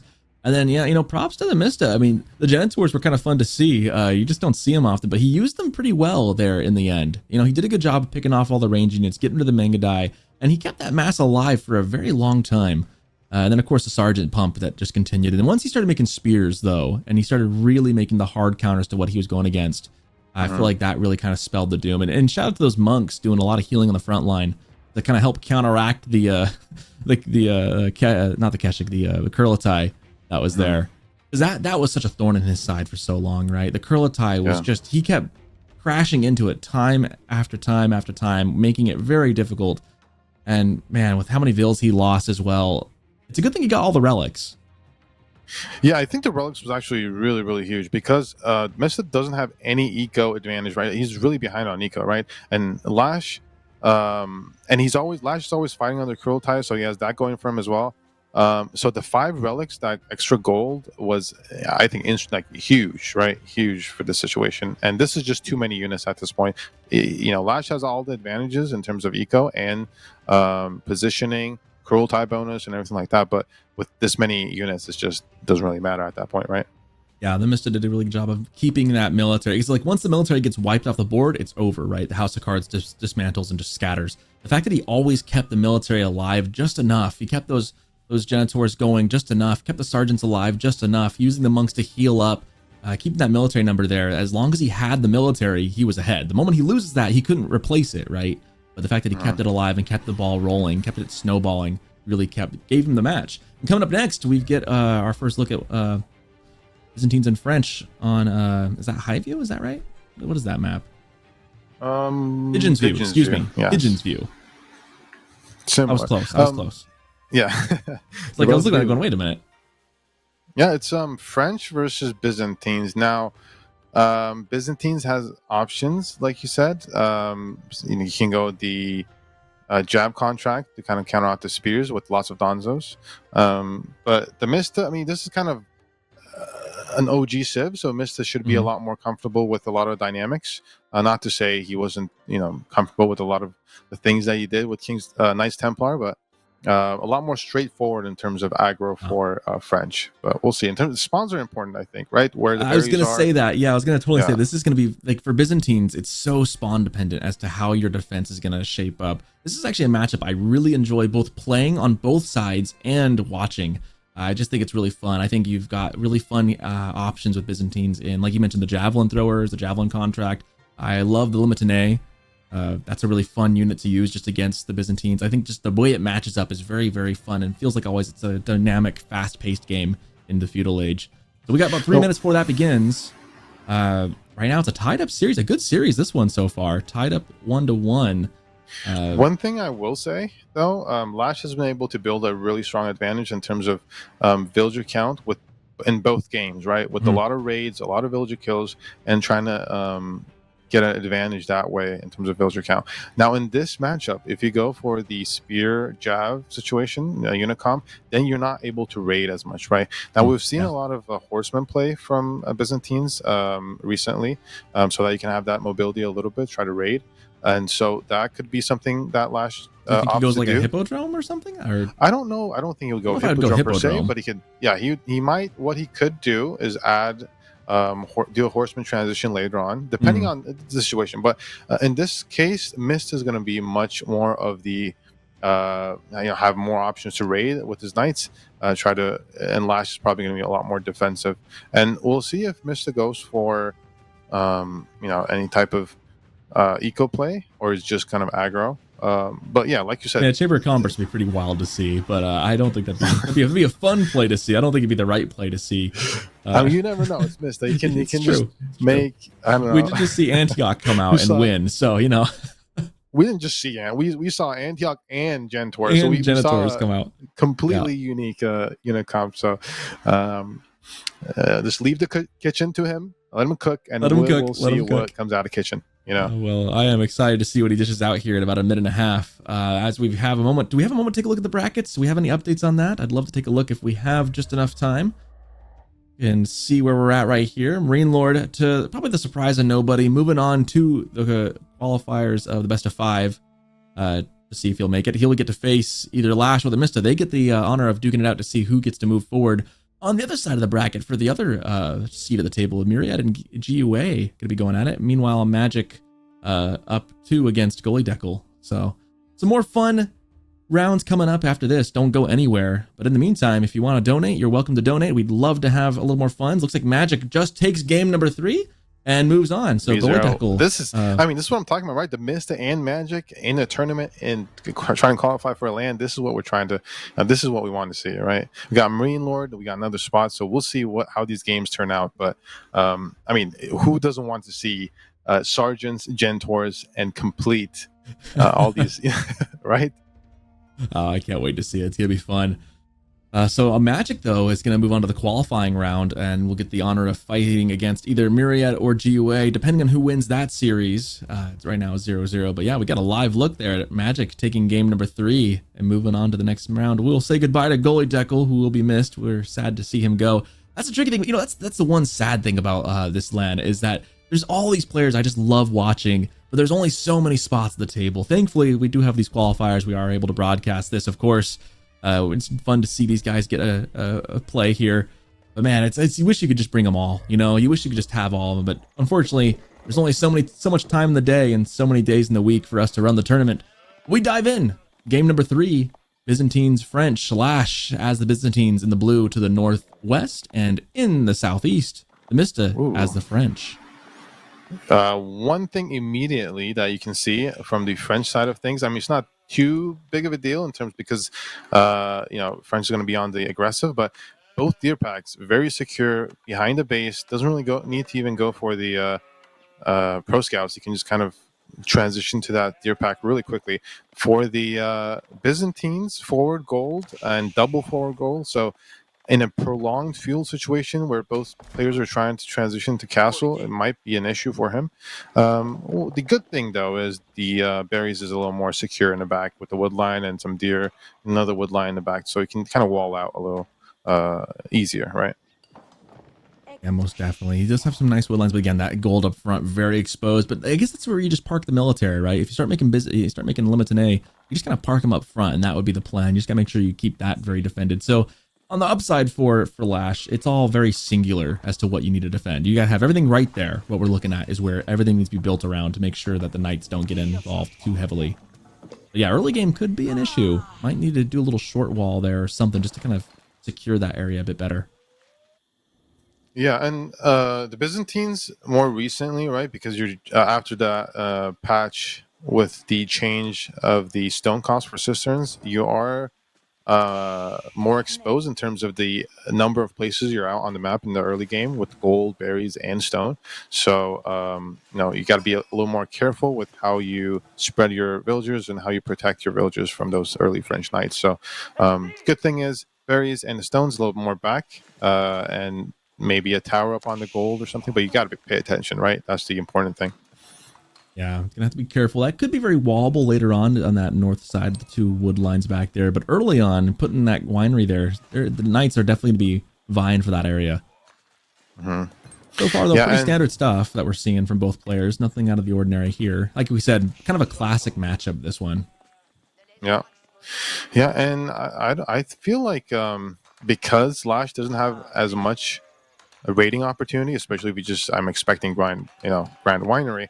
If he doesn't have as much rating ability in the early game, I feel like TheMista might be a lot more solid here. He does have 3 villagers on the age up, so a pretty slow age up. He has that mill coming up, so I don't know if that's for pro scouts. He only has 3 on gold, or is that just for wheelbarrow? Could be either. He has 2 on wood, so we'll see. Tell us about if it's wheelbarrow. I'd expect a little bit more of aggression out of TheMista, and if it's pro scouts, obviously it'll be a little bit slower of a build up. Curious what he'll click up on here so far. Could, like you said, it could be either. It's going to be wheelbarrow. I'm thinking maybe a bit more of an aggressive play then, maybe not going pro scouts. Well, at least not immediately. It depends. I mean, for wheelbarrow, because you're French and it's just cheaper, it's just good to get it early on. The only kind of situation, like you said, is that if you're getting pro scouts, you can't be as aggressive, right? You have to wait for that pro scouts to pay off. But from my perspective, there's no reason to really go pro scouts because you have both deer in the back secured. Right, I think it's better just to kind of go full aggro, and getting wheelbarrow early on is a very French thing to do. It doesn't really tell us that much about what his plans later on is. And another thing about pro scouts is you want to go pro scouts not just for your own deer, but also kind of steal the opponent's deer. Now for Byzantines, they're not going to be on deer that much anyways in the beginning. They're trying to go more for that berries. So yeah, a lot of different things to kind of think about here. And that one deer pack for LaSh is right up next to the berries. Actually, it's right there. So I mean, if you could yoink those, that'd feel good. But again, like just go aggro at that point, and just send the knights out and shut down what LaSh wants to do.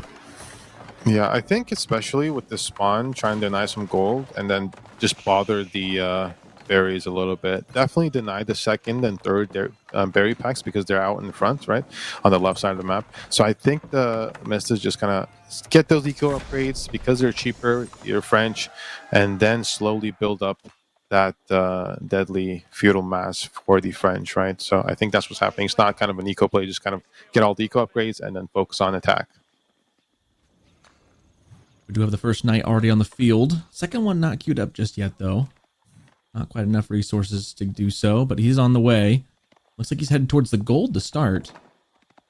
Yeah, so all the upgrades. Look at that wolf pack. Oh my gosh, all 4 wolves right there. Look at that. I thought that was a deer pack for a split second. I was like, why are they gray? I don't think I've ever seen so many in one spot outside of a cave. They're waiting and for it is going to be on the gold. Oh, and that's a Vilkill, I think. How many vills are down below? Is he going to dive and go for it? He goes in. Doesn't quite get the hit. No. He has the Akratoy defense. Akratoy defense clicked up at the last possible second there. Wow. Yeah, I was. And that knight's pretty weak now. Can't really dive in just yet. He's got to kind of be careful. What a play. What a heads-up play by LaSh. Getting the Akratoy at the perfect timing. Keeping that villager alive. I thought for sure that was going to go down. Yeah, especially because there's not many villagers. Because TheMista knows this, right? There's not many villagers under TC. They're all in the berries, especially with the Grand Miner. So you can actually dive a little more to try to make sure you get that villager kill. LaSh reacted pretty well, pulling back his villager. And so you can't... the third hit wasn't really there to secure that villager kill. LaSh is trying to scout out exactly what he's doing, but like I said, Mista's just on that back deer, getting all the upgrades, getting that +1 range attack already, so he's going to dive and try to get some vill kills. Oh, might be one down there. Yeah. Yep, there goes one. First blood, but that knight survives. It's away, but not without some scratches and some boo-boos. It doesn't have chivalry just yet. I mean, I think that was the initial night, right? I think it was, yeah. So yeah, Mista's happy with that. I think he lost another villager. That's 2 now. He lost one right in front of the TC. So Mista getting some pokes and prods where he can, up by a couple. Look at the numbers. It's actually 25 to 23. That villager increased speed from French kind of kicking in as well, giving him a bit of a lead. So this is kind of classic French, right? You put on pressure, you get vill kills, and with your passive advantage, you get the villagers difference just continue. And those wolves. It's, usually we have a lot of lone wolves in this game, but it's kind of fun to see the pack. That's got to be something unique to the generation of the map on Pigeon View, that it just kind of worked out that way on the seed. But that's fun to see. Yeah, that's a lot of it'd be what would be funny if those wolves actually killed a low health knight or something. That's the worst, right? Villager is one thing, but that knight, low health knight before you have chivalry, getting into a wolf pack would be a nightmare. Nothing feels worse than losing your high value unit to the bite of a wolf. And you're just like, come on, did I really just do that?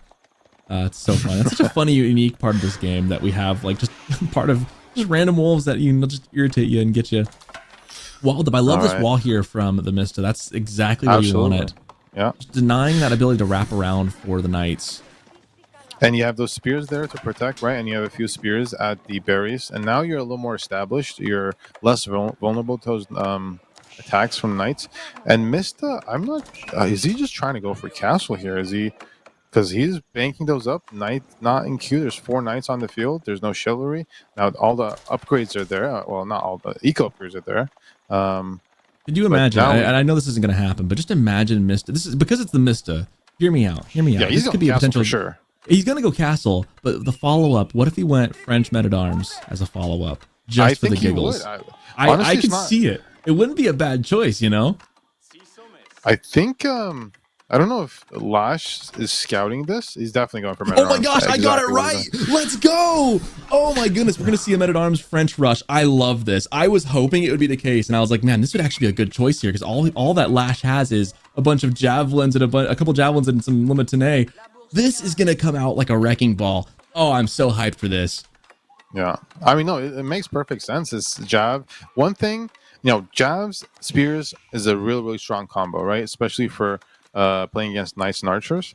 But one thing they're very vulnerable to, especially if you're not Malians and you don't have Musafari warriors, is men-at-arms, right? Byzantines are already pretty vulnerable in Fuel Age versus men-at-arms.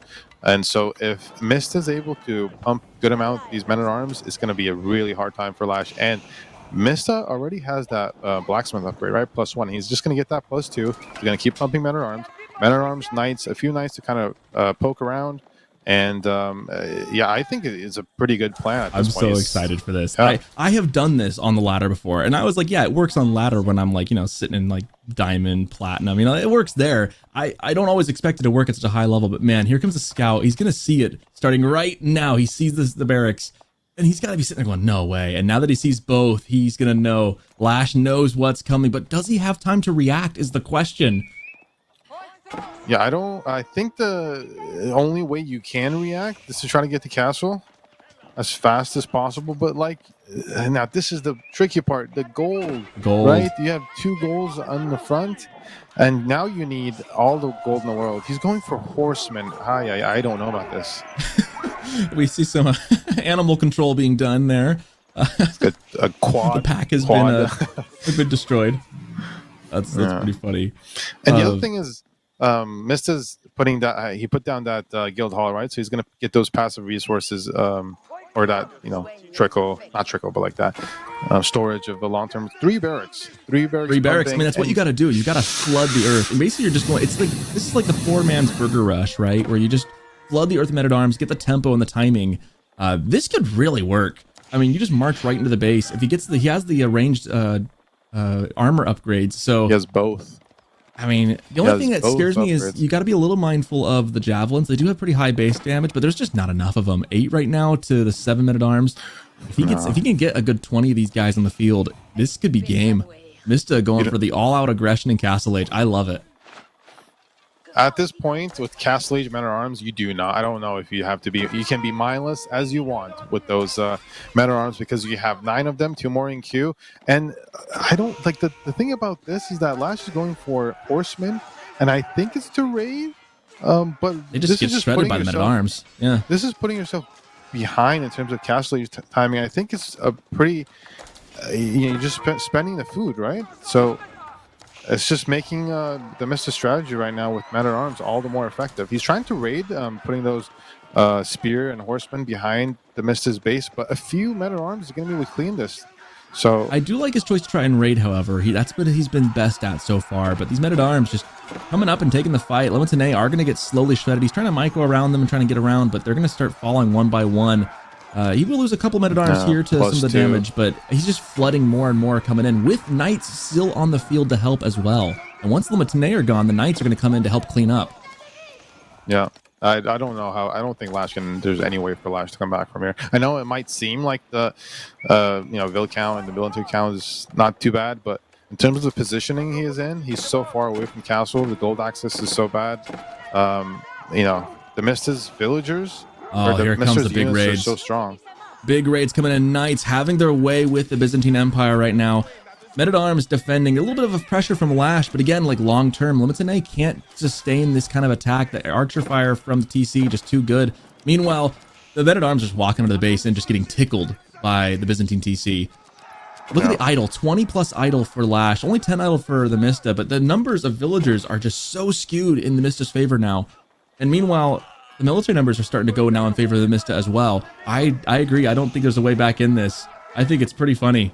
This is great. This is like, I love when players can do this and get away with it because it just feels so fun to use men-at-arms in this way. And plus, French men-at-arms have the best grip of any men-at-arm. Let's be honest here. Those plumes on the top of their helmets, they just look so good. Yeah. Those feathery hats. They so almost good. Look like buff versions of Lance Connect, right? The Lance Connects that work out, basically. Oh, too good. Too good. And these javelins just they can run, but they can't hide. Well, actually, maybe they could hide. There's enough stealth force here. They could try, but they're going to get picked off slowly. Meanwhile, 20 still idled from LaSh in his base. He's only got 9 active villagers. He's going for the berries. Yeah, he's sneaking berries. It's one of those things where it feels like the wheels have fallen off for LaSh, and what does he do? Yeah, LaSh is continuing to make jabs and spears, though. I think and obviously, I might be wilding out there, but the only thing you can do when you see the men-at-arms spam is that you just kind of have to put all your villagers on golden food and try to age up. And I know it's probably gonna, kill you, but I think you gotta get crossbows out. You just gotta get It's just not gonna work. I mean, I guess the thought process from LaSh was if he could inflict enough damage and slow things down enough, that could help. The problem is that the Mista was the one who's already inflicting damage with the knights to begin with, and now he's was already ahead in this position that lets him do this. Now that's the knights are already waiting for him too. Yeah, no, I mean that's already, it's all over. I think you might call it once you see the knight. Oh, he just leaves. Okay, all right. Okay, yeah, they find him, and that's got to be it. I expect GG to get called here. And sure enough, what a play by TheMista, going French men-at-arm castle spam. Love it. Love going up to castle and just spamming the men-at-arms. That's one of my favorite things to do with French, actually, because nobody, it's like the Spanish Inquisition. Nobody sees it coming. Nobody expects it. Yeah, exactly. I mean, I've done this too because it's not as effective versus Malians, right, with Javs and Donzos, but against Byzantines specifically and Grand Winery, especially now that the cisterns are changed in a way that they don't provide immediate value or as fast value, but in the long term they're better kind of situation. So you need a little more time to set up as Byzantines. It's not as fast transition. And Mista is just 4 knights total. First 2 knights did great job. 2 villagers, probably could have been 3 easily if that 2 health villager went down, right? So, and then you just transition into men at arms, and he was going for the relics too. It wasn't just mindless men at arms spam, although it was working, right? But he was also getting that eco bonus from the relics, and he's also getting that guild hall. So in any case, TheMista would have been fine. But yeah, LaSh's decision to continue to make units. I mean, you can make units if you have Keshiks, right? And if he'd gone for like the Keshiks in the contract, he didn't really have. The javelins just weren't the play. You could tell he was expecting it to be a very normal French game where French goes into just archers. Like us. We were expecting it too, but you never expect things from Mista. I did call it like 10 seconds before it happened. To be fair, I was kind of going, this is TheMista. This is the kind of thing he does, right? Like, so he would want to do something like that. And I was rewarded by that, by seeing all these men-at-arms in their beauty, in their masculine ability to wear a feathered hat as they slay villagers. Very fun stuff. The javelins were the wrong call. I mean, it's tricky though, because you expect archers, but you have to kind of have that scout there to see it.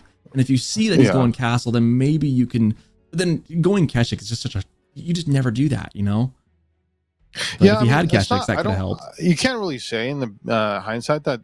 I mean, you can, but for me, I think Jabs is okay just because that's the comp you're going for. That's no problem. But if LaSh had just scouted the fast castle a little earlier, it's hard to scout because French is already on gold a lot, and the deer and the golds in the back. So it's kind of hard to scout to decide that's what's happening. But if you scout that out, it's okay if you have 2 batches of Jabs. You just have to macro up the castle, make sure you have some crossbows in the back line so that you can defend, right? Because normally raiding while you're behind trying to age up is a-okay, no problem. The only problem is you have jabs, you have spears, and in order to raid, LaSh went to horsemen, so that just kind of put him behind in terms of castle raid. So it's he didn't get any value back out of it either. He didn't get enough value out of it either, which is the tricky thing with going horsemen, and why it can feel so bad is when you build them, they can get the value you need, but it's not an automatic thing. It's not like castle. I mean, it's like anything in this game. You have to make sure you get the value out of it to make that happen, actualize it. Yeah, for horsemen for Byzantines, number 1 is obviously if you go Hippodrome, then horsemen are great. The other thing is if you have that classic feudal fight where it's knight, archer, and then javelin, spear. If you have both players are making units, they're fighting it out. Then you can do a sharp, relatively sharp, hide your units kind of situation and go into horsemen. Then you can kind of catch the opponent's archer mass, and you have kind of squirming with all those archers spears. Then you can kind of do a good fight and kind of win the game that way. But in this situation, going for horsemen is not good at all because you just waste food because you need to go to the castle for those counter units for those armored units, right? No, exactly. Well, Mista here with game point. One more game for him, and he moves on to the qualifier. LaSh down, needs to have the reverse sweep throughout now. He needs to win out to get there. They'll be on Cliffside. LaSh will have Ottomans, and TheMista is going to be rocking Japanese. Which civ would you pick of those two? If you had to pick in this matchup, who would you rather be right now? I would rather be Ottomans always because I play them and I don't really play that's right.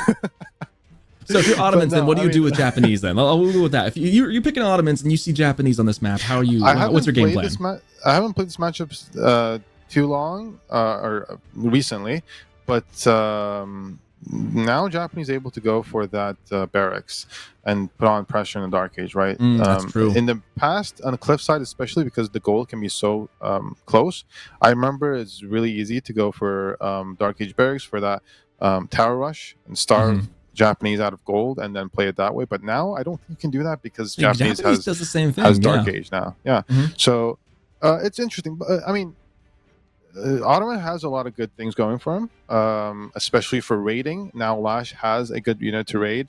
He has Sipahis, right? And I would argue that they're even better than knights in some situations because they can, you can have more of them. They kill villagers faster, etc. So LaSh definitely has some raiding potential this time. And horsemen are not bad. Even if you're in a bad situation, you can just make Sipahi is rarely the wrong answer as opposed to normal horsemen, right? So, Ottomans is definitely a lot better of a situation to be in terms of feudal units.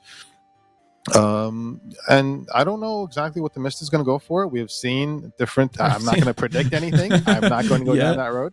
So he could just go feudal. We've seen Yumi masks becoming more popular recently, just because they're so cheap. Bannerman, yeah, kind of like almost like a Zerg Rush vibe to them. Yeah, and the thing about Yumis, especially on this map, is that kiting is just so strong, right? So you can just kind of poke out into the middle of the map, and if something goes wrong, just run back. I mean, they're like cav speed anyways, right? So you're not going to lose them that much. So it could be really difficult for LaSh to kind of get the surround. Although I will say that if anybody's going to get the surround and kill range units really fast, it's going to be Sipahi, right? So depends on what Mista does. I think it's more on Mista of what he does, and LaSh has to respond to it in terms of he's going to make units or he's going to go fast castle or put on the pressure, more so than LaSh dictating what happens in this game. I think Japanese is more the initiator and then kind of going off of that. So then, as Ottomans, then are you? I mean, I feel like they don't do it very often. Then, but if you're not gonna, if you know you can't really go Dark Age against Japanese because they can do it back to you, do you build the military school in Dark Age or do you hold off till feudal?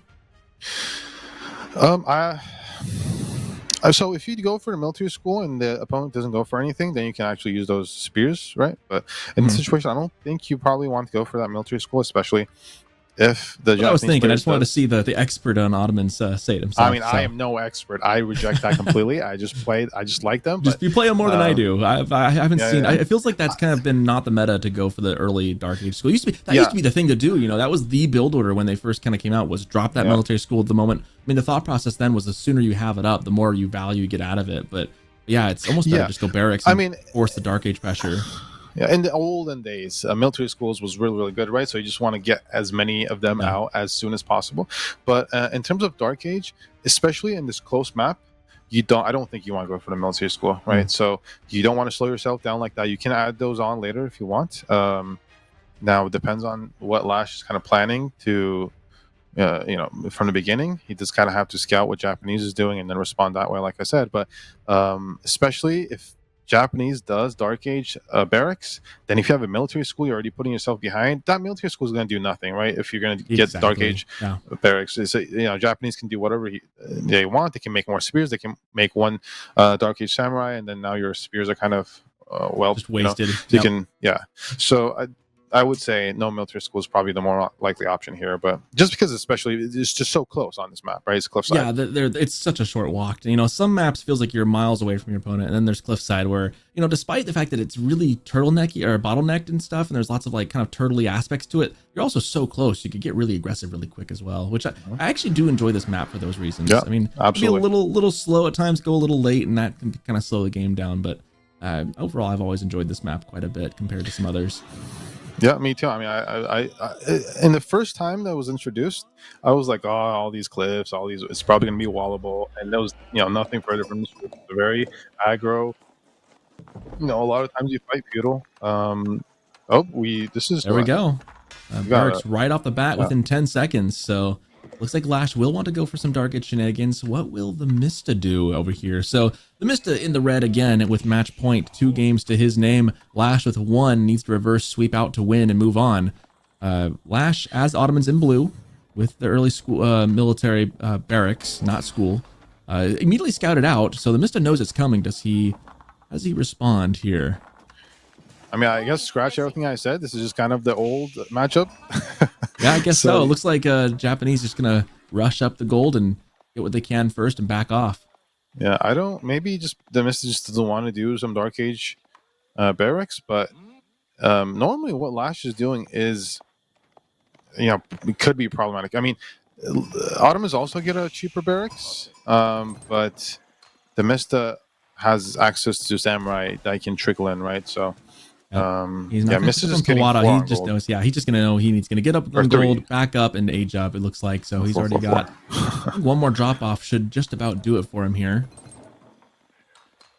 Okay, 1.5 drop off should do it. It's not even the 130, and there's already spear on your gold. That's the thing about this map, right? So, yeah, I think he's just gonna age up. And what's the other goals? Yeah, the goals are there's pretty 1 goal far away. They're over out there in Neverland out there, way off in the corner.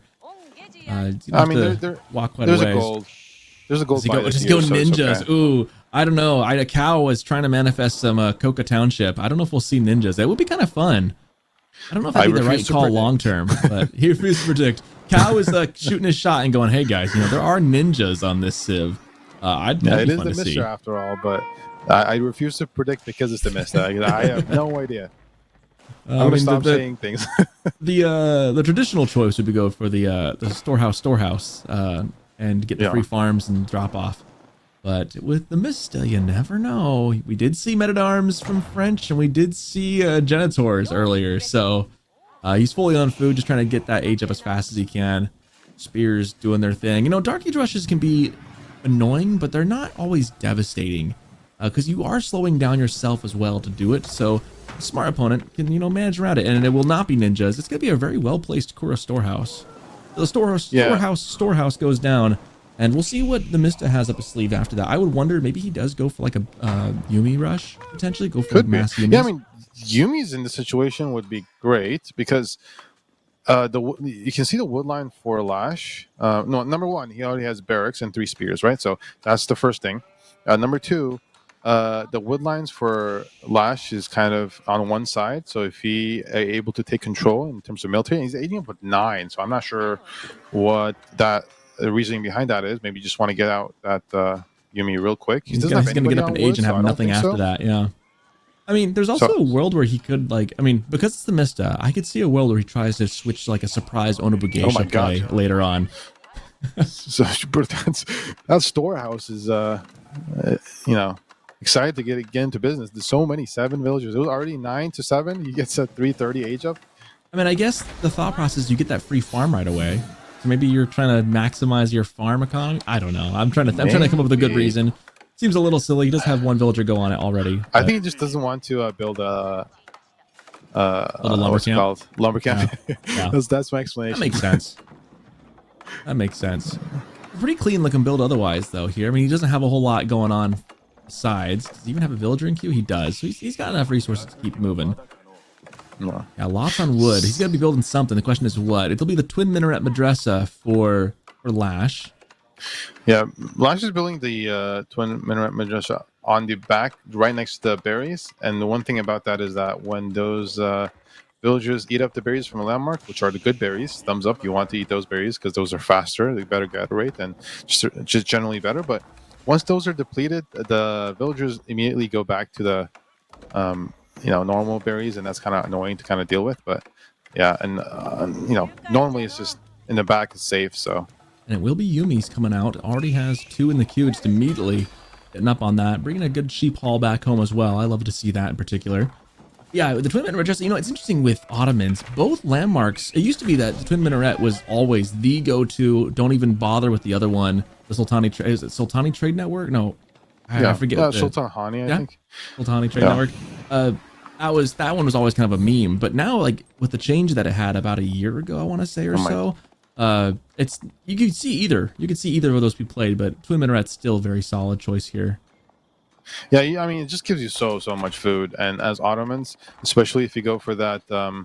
Well, number 1, you need a lot of food for those Sipahis, and number 2, especially if you go for that Vizier point, you get more sheep. You just can have so many of your villages safe under TC gathering food, and a lot of other civs cannot do that, so it's a huge advantage, especially early on, right? So, yeah. Spear starting the gold there. Yumi, and then some horsemen of his own. Okay. Horseman is interesting. Yeah, you don't see that too often. I mean, I've said this all day about TheMista. You don't see this very often. Mista, you just don't see his style very often. But he got style. Yeah, adding some horsemen here. I don't think he's trying to go for that mass Yumi play. I think he's just trying to get some breathing room, try to go up to castle eventually, with maybe some horsemen to kind of hold things together. But the horsemen, if you don't have archers from Ottomans, horsemen versus Sipahi obviously is not a good thing. And Yeah, it's the same spears situation as well are still there. So I guess the look Yumi all there to that clear out sheep. the spears. But yeah. Oh my sheep. And what was that must have been the vizier point, yeah? Probably. I assume I'm so. guessing. Yeah, there's not that much. I mean, there's a good amount of sheep on this map. There's not that many. Yeah, sure enough. No. Anatolian Hills was chosen. 10 sheep. I like that one a lot. Although I think actually the two imams ends up being a better choice most often. However, the sheep, I mean, it's you can't go wrong with free food. Well, the sheep is also an eco bonus, right? You also give you a edge on the mining speed, so that's kind of the only eco bonus that you can get, special, unique to the Ottomans. So it's not just for imams. You either want them in a big Dark Age fight, or you want them in a fast castle situation, so you can going through relics. Really, yeah, that's true. That's true. So far, LaSh looks to be just kind of cruising just making here so much in horsemen. feudal age. Yeah.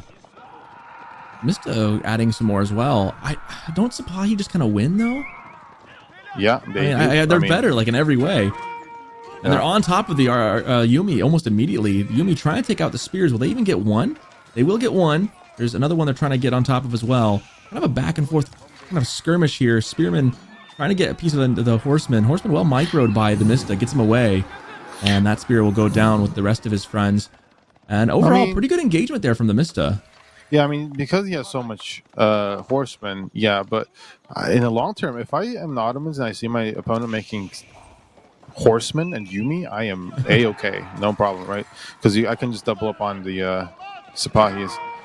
And, he just keeps mounting. I am, see, this is why I'm not predicting. He's just making horsemen, so it's I don't know. And you sit here, and we would, of course, sit here and go, well, this can't possibly work. But TheMista's proven that things can work if he really wants them to. We'll see how this pans out. So how you are a concern? One thing I will say is that the Japanese gets that extra melee damage upgrade, right? So those horsemen pack a punch in terms of attack.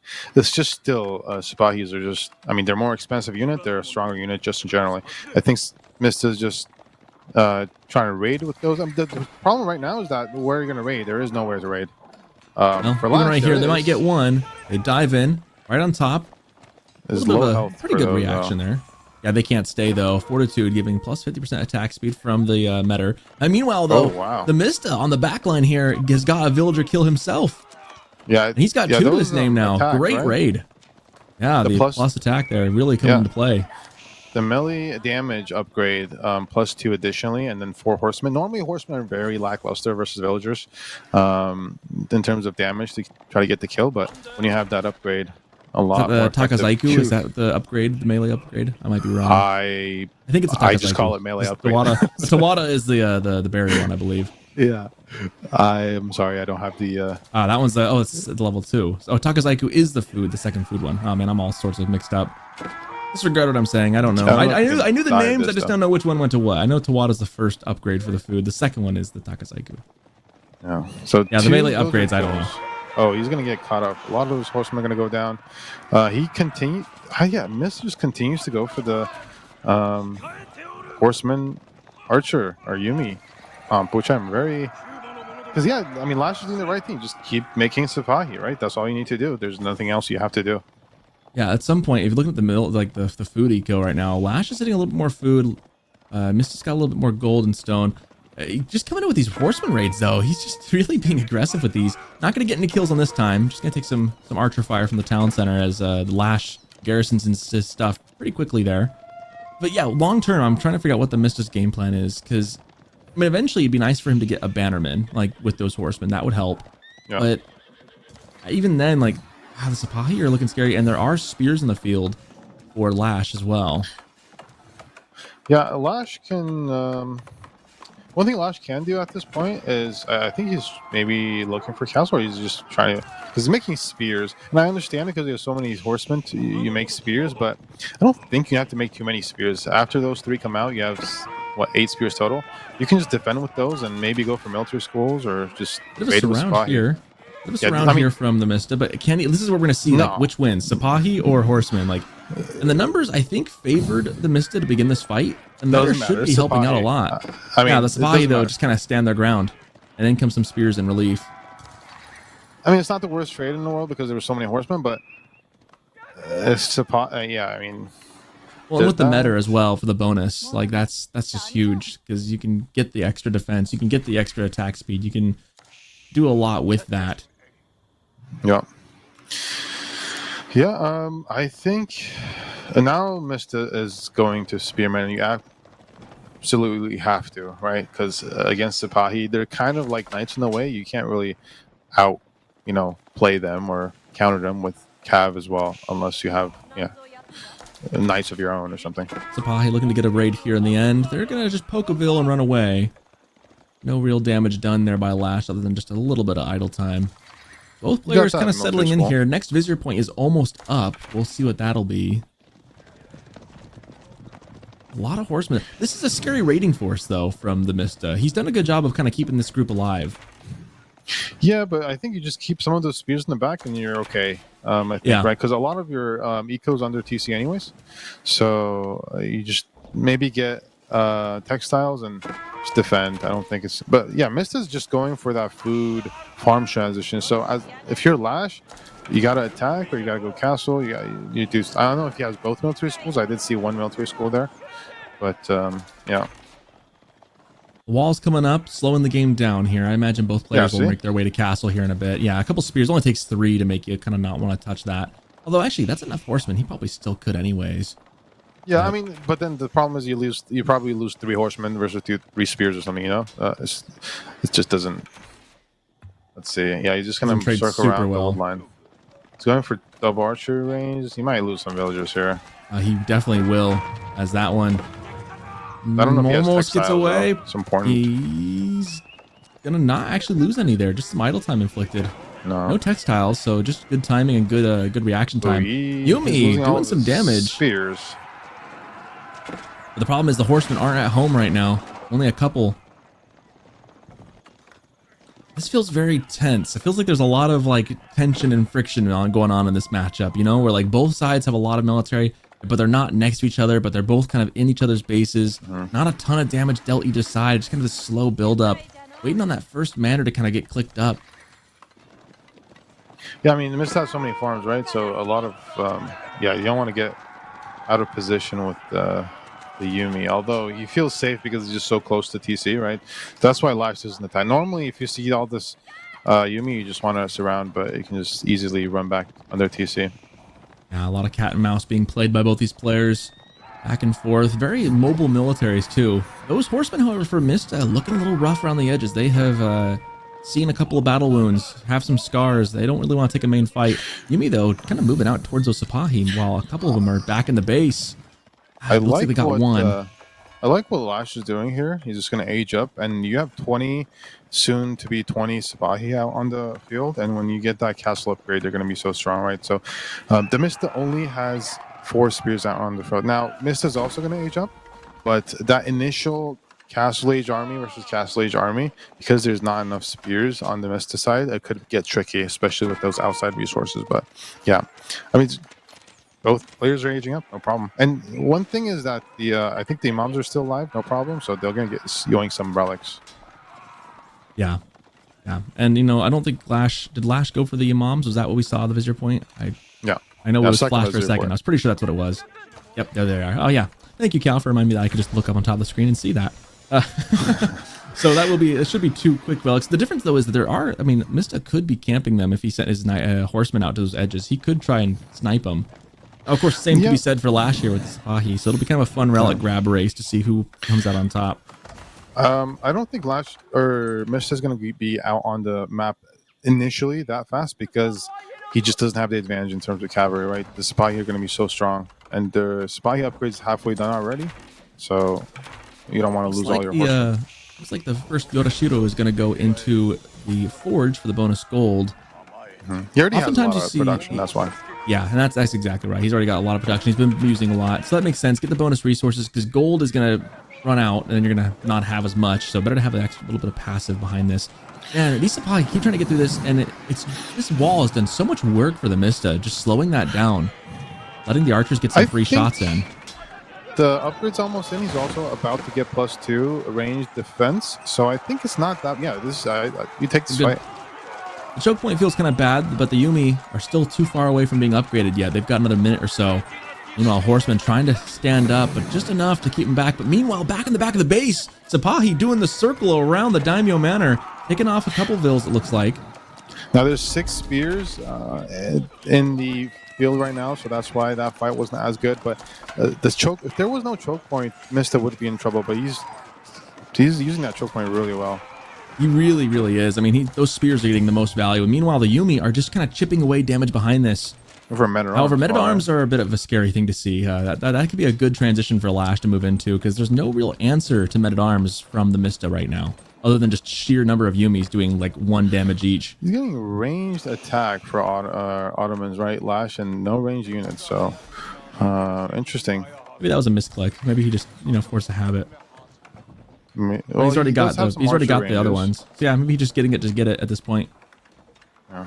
Well, he's not prioritizing any of the relics with his imams, and that could be a problem, because I think Mist is just gonna go with his free dude and go for the relics. So that's a big advantage the Ottomans has if you go for that 0 point, right? So yeah, meanwhile, Horseman heading back around the corner, relics, knowing the relics are still there, trying to do something about this. Some spears knowing where the Sipahi are as well. They did kill that scout earlier that we saw for a brief second.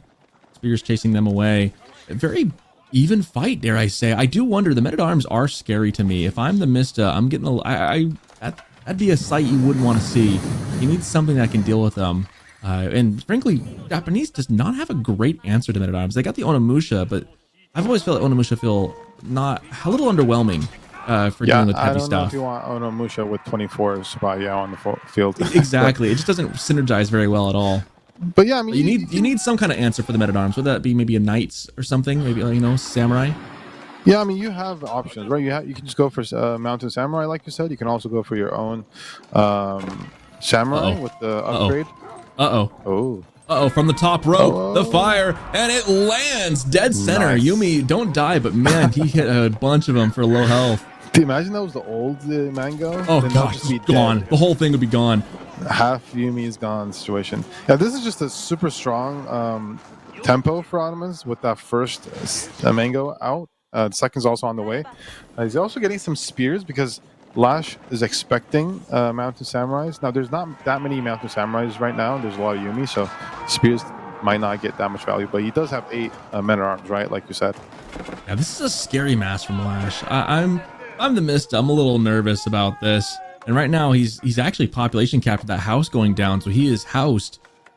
More houses being built in the back, but a spearman getting shivved to death by the villagers. Meanwhile, a trading post getting torched down. That relic is in the front as well. That could be easy pickings for LaSh too. Yeah, now LaSh is actually getting the relics.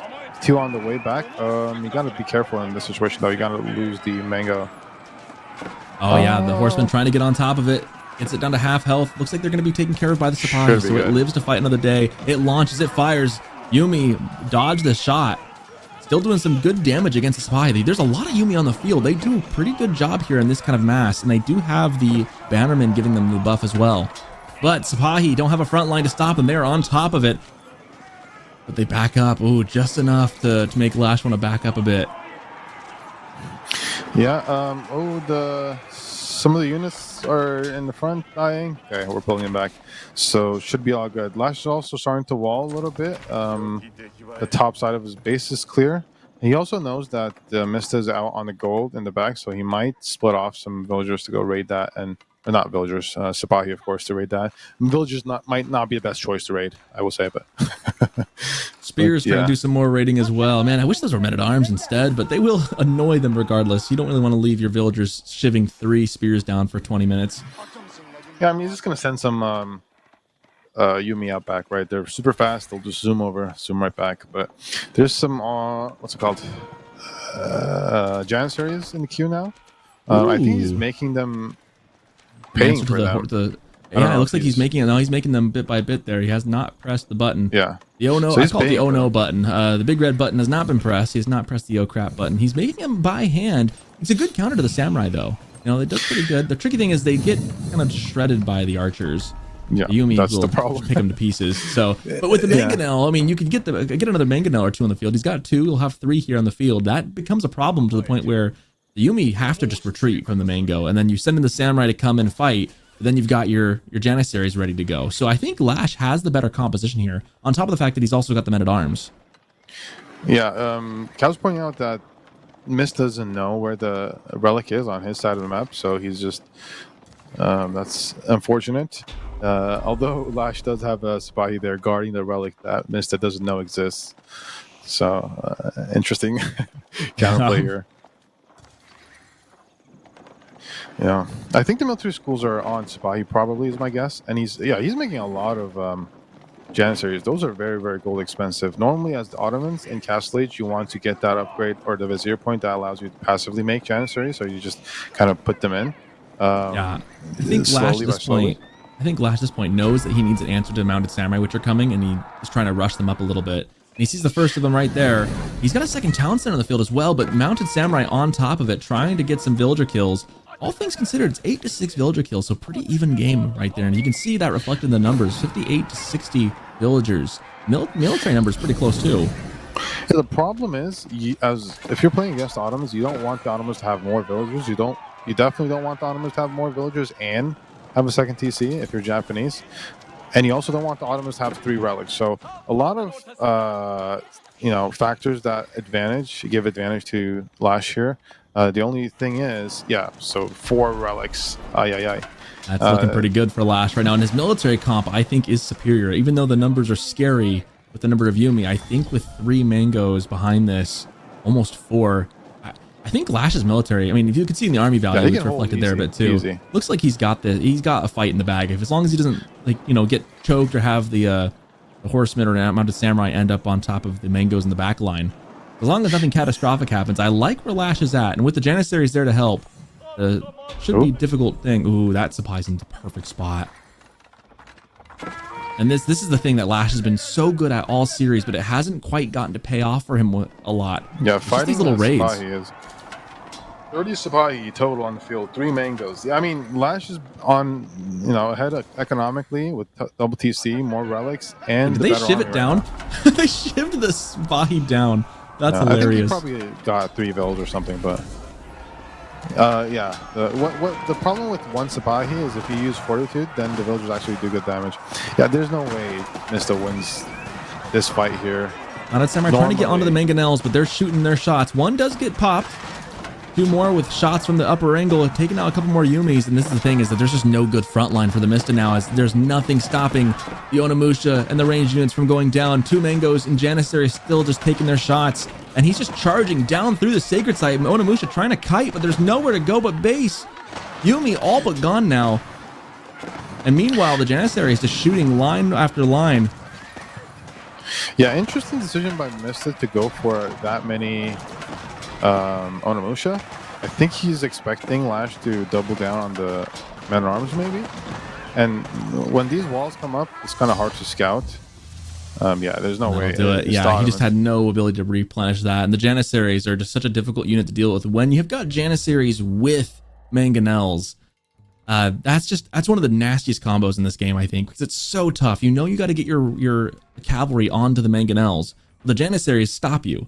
So then you got to get your ranged units to take out the Janissaries, but then the mangoes stop you. So unless you can really get a cheeky play where you get them snuck in there and pop the mangonels first, that combination just wins a lot of good fights. And then you're left with maybe going for melee, in which LaSh just didn't have, the Mista just didn't have a good option for melee fighting. Yeah, I mean, you definitely want to kind of either lean into more earlier, so, mounted samurais to try to raid, or going to that big ranged mass, right? The Burishas can also do well with the Bannermen. Maybe some, like you said, more melee units, kind of that melee mass can do well because the mangoes won't do as much damage there. Normally for Ottomans, archers with some sprinkled in, Janissaries are really strong. just because other range masters can't really do well. So the normal archers are still going to do okay with versus Yumis, right? And then so you just do a lot of Sipahi, some siege, some archers. It's just that classic Ottoman ranged ball. But yeah, I mean, in this situation, because you're down on relics, you're down on villagers, you're down on TCs, there's just really no way to come back. It comes down to the point where the Mista needed to do more earlier somehow. You know, like waiting for this to build up a little later. The longer the game went, the more ahead LaSh was going to get. So kind of put between a rock and a hard place there. A good bout though, good matchup. Was fun to see. But we move on with a tied series now with LaSh, making it a 2-2 final game. Winner takes all. It'll be on, of all the maps, fitting enough, Rockies, which for those who don't know is coastal cliffs, but instead with water, you got mountains, specially designed by Avely, I believe, for King of the Rockies here. It'll be English versus the Holy Roman Empire. The classic matchup, the OG matchup. Yeah, we'll see. I think TheMista is on English, right? If I'm not mistaken. I believe so, yeah. Should be LaSh with HRE and then TheMista with English. Yeah. Yeah, I mean, for this game, just looking back, a lot of the horsemen in the feudal age is the different, unique thing that happened. And I don't think that, like we were expecting, that didn't get that much value. Now, there was some villager kills, especially because LaSh didn't really have textiles and, Mista was able to catch some villagers off guard. But in general, Sipahi, you just want them at any stage of the game, right? As opposed to horsemen, especially against Ottomans, you don't really want or need them later on in the game, so just kind of throw away units eventually. Horseman was a very interesting choice from the Mista. Very much a Mista choice, you could say. Very something up his wheelhouse. But also, you could say he missed the choice as well. In that, don't let Asgard hear you. Oh no, yeah, I'm sure hopefully he's asleep and didn't hear that one. But I had to get my one. I haven't been too bad today. I had to get one in there. Yeah, Horseman just feels weird as Japanese. Like the Yumi I get, but maybe not into Ottomans. I almost wonder if Onabugeisha would have been better here. Like force Ottomans into archers first. Well, you know what I will say is that you could actually go for a lot of Yumi without going for horsemen, or you can go for a few horsemen just to kind of distract and raid. But you know how there's that little wall that Mista was able to put there? Because the Yumis are so fast, you can actually probably get away with doing somewhat of a decent Yumi mass and then looking for castle and then going for mountain samurais afterwards. Just got to survive that initial attack by the Ottomans, of course. But just the horsemen is just, there's nothing to counter for you making horsemen. Except for maybe the mangonels, but you're never going to get to them in time. Yeah. I mean, the mangonels are passively producing, and eventually there's going to be so many janissaries that the horsemen are just, Yeah. Well, we got ourselves a series here as it's all tied up 2-2. We've got English versus HRE. Boy, this on a kind of condensed map too, with Rockies here coming up. Yeah. And these types of both for cliffside as well, but in these types of close maps, English is very good because you can do that big ranged mass. Longbows is a lot harder to punish. You can similar to this map, right? Like I was talking about, you can just kind of retreat back to your base. But HRE versus English on this map, I don't know. I don't expect TheMista to go kind of a classic 2TC. I honestly expect I think I'm going to shout out Kaiser Johan in the chat. I think I agree. I kind of expect Mista just to go 1TC like feudal archer rush, like just go longbow rush. I'd almost expect that at this point, like just something that you haven't seen in a while that is kind of old school but out of the box. I can see that happening against HRE. I mean, maybe, but I think LaSh is solid enough to counter that. I think it's a pretty simple counter. As HRE, you just make lots of archers in the beginning. Your archers are faster. You can punish that. I mean, it depends on where your woodline spawn is. So if your woodline spawn is a little in the forward, and the longbows arrive really quickly, then you might be a little bit of a tough spot. But in general, HR is able to deal with the longbow rush relatively fast, unless we're thinking about the Abbey of Kings and then slowly building up that. That could be an option. That could be an option because I've seen that work from time to time. It's TheMista, so it's hard to tell if he's going to do this or if he's going to go for like a 3TC thing, or is he going to do? I mean, who knows what he's got up his sleeve here. And likewise, LaSh, HRE is a pretty versatile civ nowadays. I mean, obviously the fast castle is kind of the old MO that it used to have, but You pop down the Aachen Chapel on, say, the wood line, and you can pump out, feudal units for a long time, or you can even go mine work. I mean, that's, I think, the lesser of the two choices, but it can be usable from time to time. And it'll be, well, Dark Age. Are we going to see Dark Age Rush then? Okay, so I guess we're going to get Men at Arm rushed right off the bat. We should. Why do we not have that on our bingo card? Well, Dark Age of Men at Arms Rush and the 2TC Fast Castle, or no, Fast Imp is what we were also thinking. Oh, there we go. So maybe, yeah, maybe it's the Mista, and winner takes all here as we're on the northeast side looking at Mista in the red as the English. Down in the southwest as the blue Holy Roman Empire, it's going to be LaSh. Both guys making this a series, trying to find their opportunity to face Marine Lord for a seat at the table potentially. Yeah, in terms of spawns, LaSh has a very, it's not the best Aachen spawn, but it's in safe woodline Aachen in the back, right? So woodline is not very forward. The only thing is your golds out in the front a little bit. Now, because everybody's guessing 1TC aggro and nobody's thinking about 2TC, so we're just kind of focused on that. The more important thing for the HRE is the woodline, right? Especially in the prolonged feudal fight. Now, the other thing is on this map, stone's also pretty far out. So 2TC is also a little more, harder to do. But regardless, right now there's the men at arms going forward, attacking the gold. I don't know if LaSh saw this just yet. I don't think he did. I don't think he did.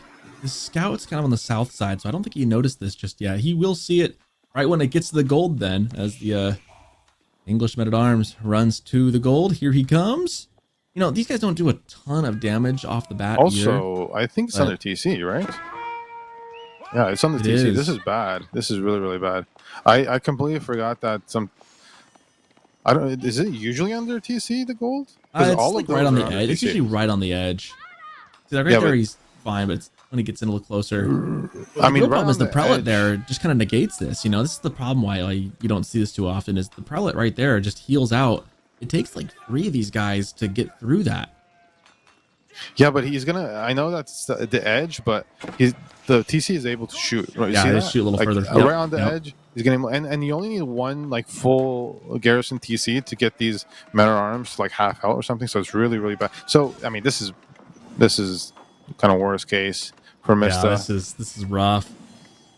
Well, and you're committed to this now, and the problem is the prelate. I mean, he hits these villagers, and their boo-boos go away about as fast as they get them. You got to be careful with not losing a villager, but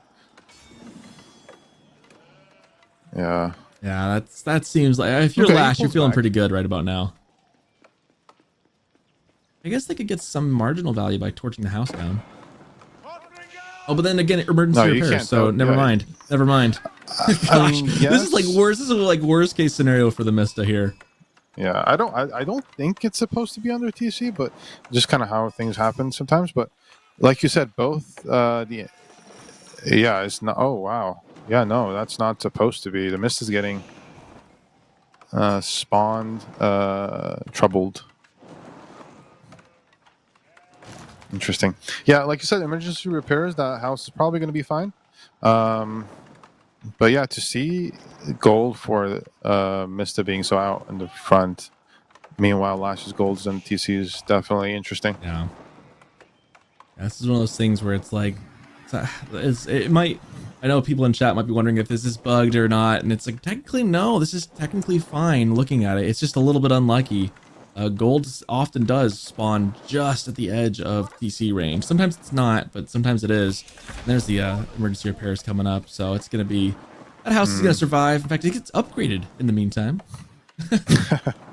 Gets a little modern. Gotta get a new roof, construction, yeah, remodeling.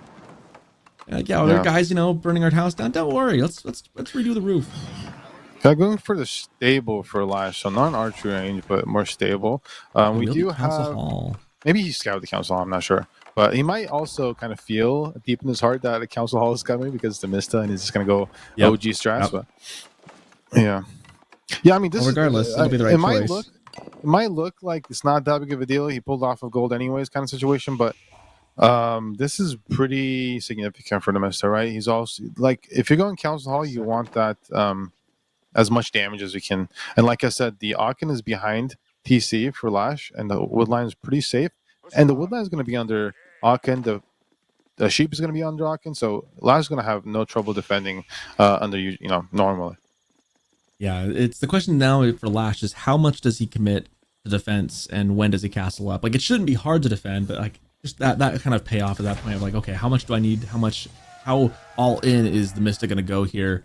But with Horseman already on the field, he's probably feeling pretty good right now. I mean, and TheMista, to his credit, already has spears coming up as well, so he knows what's coming. Men-at-Arms there to defend the gold. Yeah, I'm sure he scout out the stables, but he should be able to defend no problem, especially the spears are going to come out now. The concern is the long-term feudal eco, right? LaSh under Aachen, most of his resources are going to be under Aachen, and he's just going to be a lot more units from LaSh essentially. Yeah, and HRE is just so good with the Aachen Chapel. And the funny thing is they've nerfed that thing a couple times too, and it's still just such a good landmark for what it does. Yeah. He'll be able to do whatever he wants essentially here in the next bit. We do have some upgrades coming in, both players getting the double sided broadaxe. We also have survival techniques coming in for LaSh as well, giving him some increased gather rate for his hunted meat. Yeah. I mean, he's on deer right now, right? So is he even gonna have extra income that way? LaSh is in a great position just in general. Now, I don't know if he's gonna just go full feudal, which he can do, or he's gonna go kind of enough to defend, maybe take a good fight and then age up type situation. But that's kind of later on. We'll see what happens. But yeah, at this point, TheMista's. I mean, the Council Hall, because the reason because everybody going for Abbey of Kings is because it's just better landmark, right? In the current meta, Council Hall is kind of a get advantage early, do damage situation. So I don't know how TheMista is going to be able to do that. Yeah, LaSh in a really good spot, and you like to see this when it's the last game of the series. You're desperate to get a win and move on. Having things break your way, sometimes that's all it takes, right? Like sometimes these games come down just a little bit of luck. And I'm just thinking back to the very beginning, the fact that the gold was just far enough inside the range that you're good. But then, of course, just because that happens doesn't mean the game's over. You still have to, actually go through the motions, actually show you've got the skill to manage it.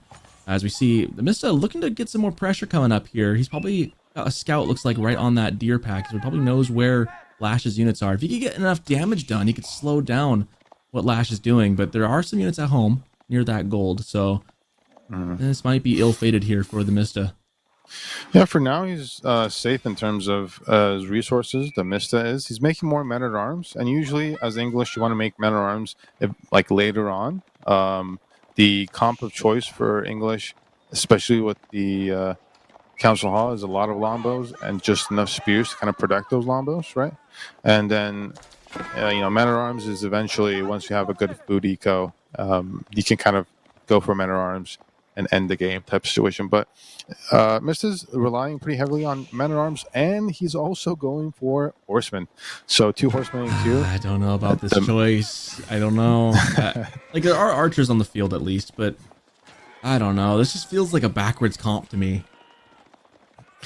Yeah, I mean, he's in a tough situation regardless. So I think maybe he's gonna try to either just gonna raid more, or he's just gonna kind of hide those horses and try to take big fight. But you can already see it from the military count, right? 25 versus 14, and it's just going to keep getting worse because LaSh is on deer and he's on Aachen for his wood. So every single resource that he has, other than gold, is getting high gather rate, solid eco type situation.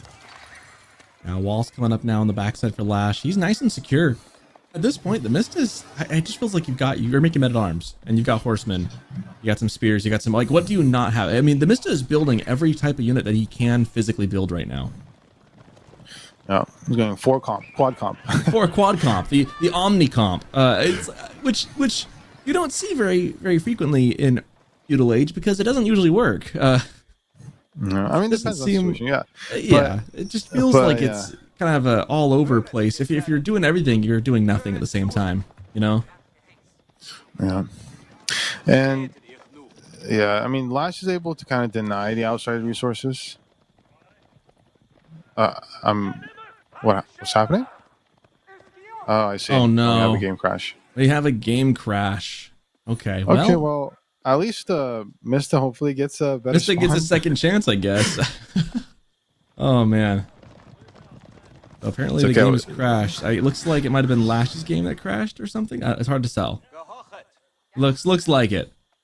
Which is unfortunate for LaSh because things were going his way. But if he's the one who crashed, then I guess Mista, like I said, the RNG gods give and the RNG gods taketh, I guess. So looks like they'll be redoing that one. Well, yeah, I'm not sure if we're gonna. It wouldn't be an online tournament without a game crashing somewhere in there. It's okay. That's what we have to complain about the spawn, relentlessly, and then we'll get a rematch. And then we'll get a recrash. The RNG gods of AoE look down upon us and go, you are correct. There is indeed not a fair spawn there. Oh my goodness! And they've given us a redo. So there we go. The people demand it, exactly. I guess. Yeah, I mean, for now it's tricky in these situations, and it always happens with the rematch. But is the same, are you going to do the same thing? And now LaSh is going to expect the Dark Age barracks. Well, but the problem is he's probably not going to have the. Does he have a gold that's in safe spot this time? Yeah, so so that's pretty advantageous. And the other thing is maybe the wood line is a little more forward this time, right? So maybe TheMista is able to get a little more value out of the council hall. So now there's a lot of different dynamics at play, and so we'll see how it goes in the rematch. Yeah. Oh, and Mista could just do something totally different too, right? Like he could just not Dark Age rush and maybe try something else. Maybe he kind of baits LaSh out a little bit where he thinks he's going to get rushed, then isn't. It's rematches are always a very interesting aspect because you just never quite know what to expect going back in the second round. Yeah, and this this is game point, right? So whatever happens this game, it matters. It's really important. It matters, and TheMista is going for that aggro English Dark Age aggro into the OG aggro against a very capable Civ defending, and like we said, spawns are really important in these situations where you have your woodline, where you have your gold, where you can attack in Dark Age, whether the gold's in the back so that your men-at-arms have to walk all the way around. So all of these things kind of add on, and it's important for the English player, right? Because Council Hall is giving something up. It is giving Abbey of Kings, is giving that second TC, that eco advantage, all of these things that you're giving up by going for the Council Hall. And the Council Hall is essentially a lot of archery ranges. You want to attack really early, do damage, deny the wood, Yeah. Well, while we have a minute, this would be a good time to remind everyone that we do have, if you look kind of in that little bar down there, we are raising some money for the tournament. Funds help get the tournament underway. We've got a lot of, for you, a little more down. There you go, all the way down. If you want to exclamation point donate, please consider donating. Donations are, it looks like we have a pinned comment that donations are doubled up to $1,000 for today. That's huge. Please take a look at the Match Arena link. If you have any funds you can spare, if you are able to support the scene, you'd be very much appreciated, because that's how we continue to roll these things. We're casting here today out of the kindness out of our hearts. We're just here to donate our time and to be a part of the community. So every bit we can get, it's a community funded event. It's really only happening because people want it to happen, not because there's really a huge economical incentive here. So it's funded by us. It's by the people for the people. So help out if you can, and we'd really appreciate it. As we got about 5 minutes to go, we can also take a look at the bracket and see if there's any changes up there right now. But also, as we have some more time, if you want to wear a King of the Rockies t-shirt and look cool like Askeladd did the other day, I don't know if he was wearing his shirt this morning or not, you can also buy some merchandise at exclamation point merchandise or merch. Yeah, I mean, I gotta say that logo and those merch, they look great. Good. So it looks good on a t-shirt. My wife has the sweatshirt and I have the t-shirt, and I think this year I need to get a sweatshirt. It'll be perfect time for it. It looks so good too. Looks like Myriad has taken 2 games on GUA. That looks like the biggest change we've seen so far. Magic, of course, waiting for the winner of that series. GUA is going to need a win out to move on to face Magic. Otherwise, it'll be Myriad and Magic after this. Marine Lord looking to see who wins this next matchup, though, with LaSh and TheMista. Whoever wins this game gets the honor of trying their best against Marine Lord. And I don't want to call that series before it starts, but Marine Lord definitely a heavy favorite. He's gone 3-0 thus far. I think most people expect Marine Lord to qualify, but maybe you get a really lucky day. Maybe it's your lucky day if you're LaSh or TheMista and you get through and you can squeak in. But we'll see. But yeah, my hands are kind of up though as far as Magic and Myriad and GUA. I'm not quite sure who I'd expect to go through on that one, but 2 people, regardless, will be qualifying today, and that's why we're here. Mm-hmm. Yeah, I'm definitely no surprises in terms of the qualifying, the semi finals or the finals, right? For Marine Lord and Magic. Definitely really strong players, especially Marine Lord. We all know, but Magic in the uh, olden days, he was also one of those top players. So no surprises there, and we'll just see what happens with Myriad and GUA. It looks like Myriad is in a good position there, and LaSh Mista that final game, and then we'll see who is going to go against Marine Lord for that qualifying spot. Of course, as we many of you might recall, Wham won King of the Rockies last year and is the current King of the Rockies. He's been invited and is already in. We've also got Louis, who won the Garrison, who's been invited as well, and they had the 2 spots. The other spots have been open for grabs here in these qualifiers, and so we've had a lot. This is, I believe, the last day of qualifiers. Is that right? Am I not missing anything? This I believe this is the last day of qualifiers. So these are the last 2 open spots for grabs. Exactly. So you're watching here. After this, it'll be just waiting for late October. Mm-hmm. Yeah, so like you said, Marine Lord is eyeing for that 1 spot, pretty favored in terms of his position to get that 1 spot. But that 2nd spot with Magic, Myriad, and GUA, we'll see what happens there, because Myriad and GUA is a lot more AoE4 players, right? They've been playing a lot longer recently. Magic has been. GUA was in the King of the Rockies last year. He was one of the guys who qualified in. Yeah, I mean, a lot of players from last year's LAN event. We got Phil Desperto, Mr. Munch, right? A lot of this, and Makomi as well, GUA and Makomi. So a lot of players from last year also we see in this qualifying. So it's good to see them. But as the pool of players goes international, a lot more players are able to try out, right? Yeah, that's the big change this year, is that this is technically an international tournament. The only qualification, the only like hard line on that is you got to be able to make it to the LAN in Denver. So if you can't make it to Denver, then you obviously can't participate. But it's been opened up. It was last year just an NA event. Now it's technically worldwide. If you can find yourself up in the mountains in Denver come October, you're welcome to try and qualify. And that's what we got. Big names like Marine Lord coming in here. It's what we got. Fun names like I Am Magic. On top of the old guard that was here last year. And let me say, last year was a ton of fun. And so even if these guys don't make it, they might still be there anyways. And if anyone else wants to spectate, it was a very, very fun time. And I highly recommend, if you've got the funds, you got the time, and it makes sense to do it, and you're wondering if it'd be fun, it was pretty fun for me. And I imagine that most people would have a pretty good time if they did go. Yeah, I mean, I'm excited if I'm able to go and kind of experience. That will be my first AoE4 LAN, so excited for that. Excited for this upcoming game. We got 30 few seconds left, and we'll see if that new rematch is coming up and how that game. Yeah, I'm Yakerton now, so it's official. Oh my gosh, that's great. Shout out to our production crew, Cow as our observer, and everyone else who's behind the scenes making this happen. There's so many people who work behind the scenes to get this thing going. Shout out to Draxos for organizing the entire event as well. So many countless hours of volunteer time go behind running Rising Empires and getting stuff like this content for you guys, the viewers, which you get to enjoy. So we definitely, we got a bug spawn. No, I got a cow whispering in my ear saying they got a bug spawn to start. Well, give us a second. Looks like they're going to be redoing the redo. At least we won't, bait you guys by jumping in. So we'll just keep sitting here and chatting and looking at Yakerton's beautiful face over there. The Soccerton Yakerton cast without the game is what we're here for. That's what you're here for. You guys are here for us, clearly, right? Like that's what you're here for, not the actual top players playing the game. Exactly. Yeah, I mean, we've talked a lot about how these this matchup can go, especially with Council Hall. So we'll just have to get those spawns right, or at least acceptable, so that we can redo the redo. Play. You gotta keep it not fair. Not try to redo to the 3rd power or anything like that. So redo the redo. Oh yeah, redo. It's getting mathematical up in here. Don't do that to me. I'm done with math. I don't do math anymore. No fun in terms of the only math I do is how many spears do I need to take care of a knight. That's the only math I do these days. The answer is it's not one. Just keep pressing Q. Eventually the knights die or I die. I like that. Just spam Q, you'll get there eventually. Exactly.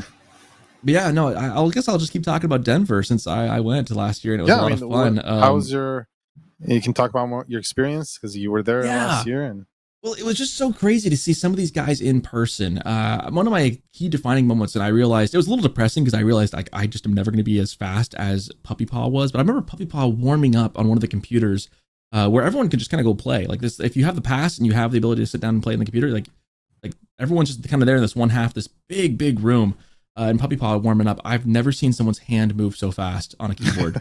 I knew that they were quick, right? Like I knew that was a thing, and I'm sure it probably looks faster when I play too than I think. But seeing Puppy Paw just warm up, and I was just like, oh my goodness, like it's insane the level that they play at and how good they are and how quick their reaction time is.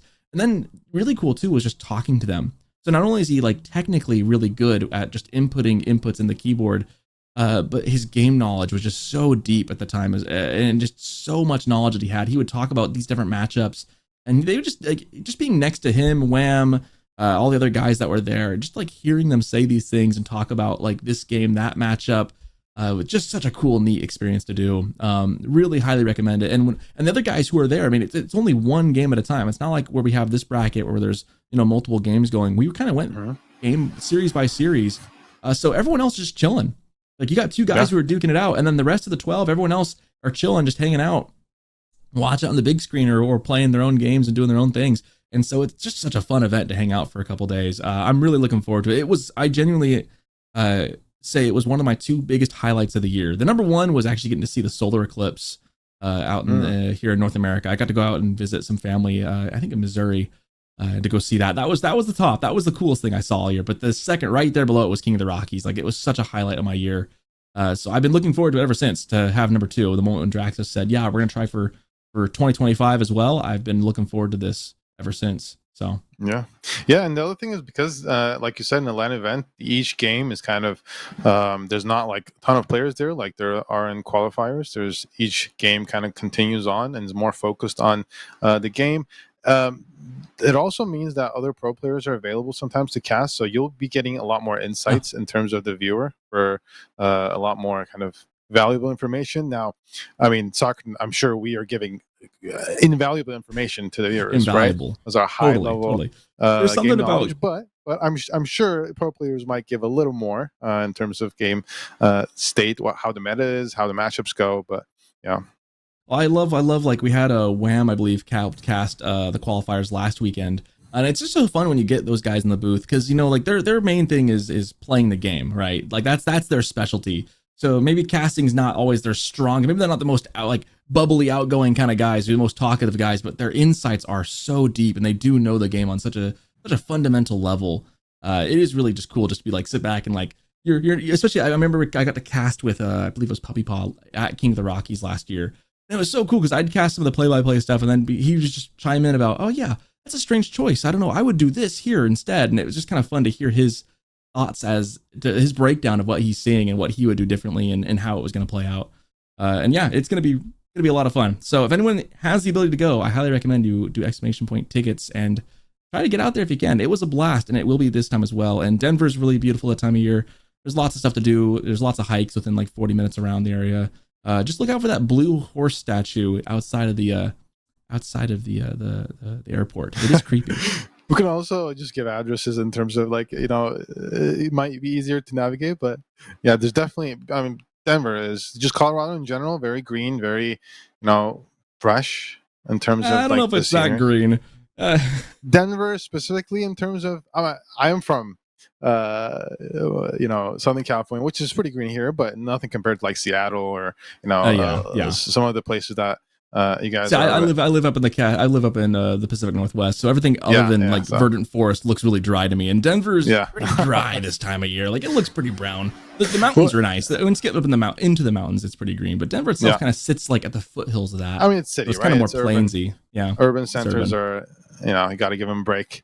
But yeah, just the Colorado in general, which I mean. But I will say, in our defense as casters, okay, TheMista is a little difficult to cast and predict. Okay, so even though we're not pro players, and I'm sure take it a grain of salt, whatever we say that this mistake, this player would have been, take with a grain of salt. But It's just hard to predict, so we're doing our best here. Hey, I'm still just gonna. My high today was just guessing right that he was gonna go for the I guess the sergeants I wasn't expecting, but the men at arms for French, like knowing that, having an inkling that that was gonna happen. I'm pretty proud of myself today.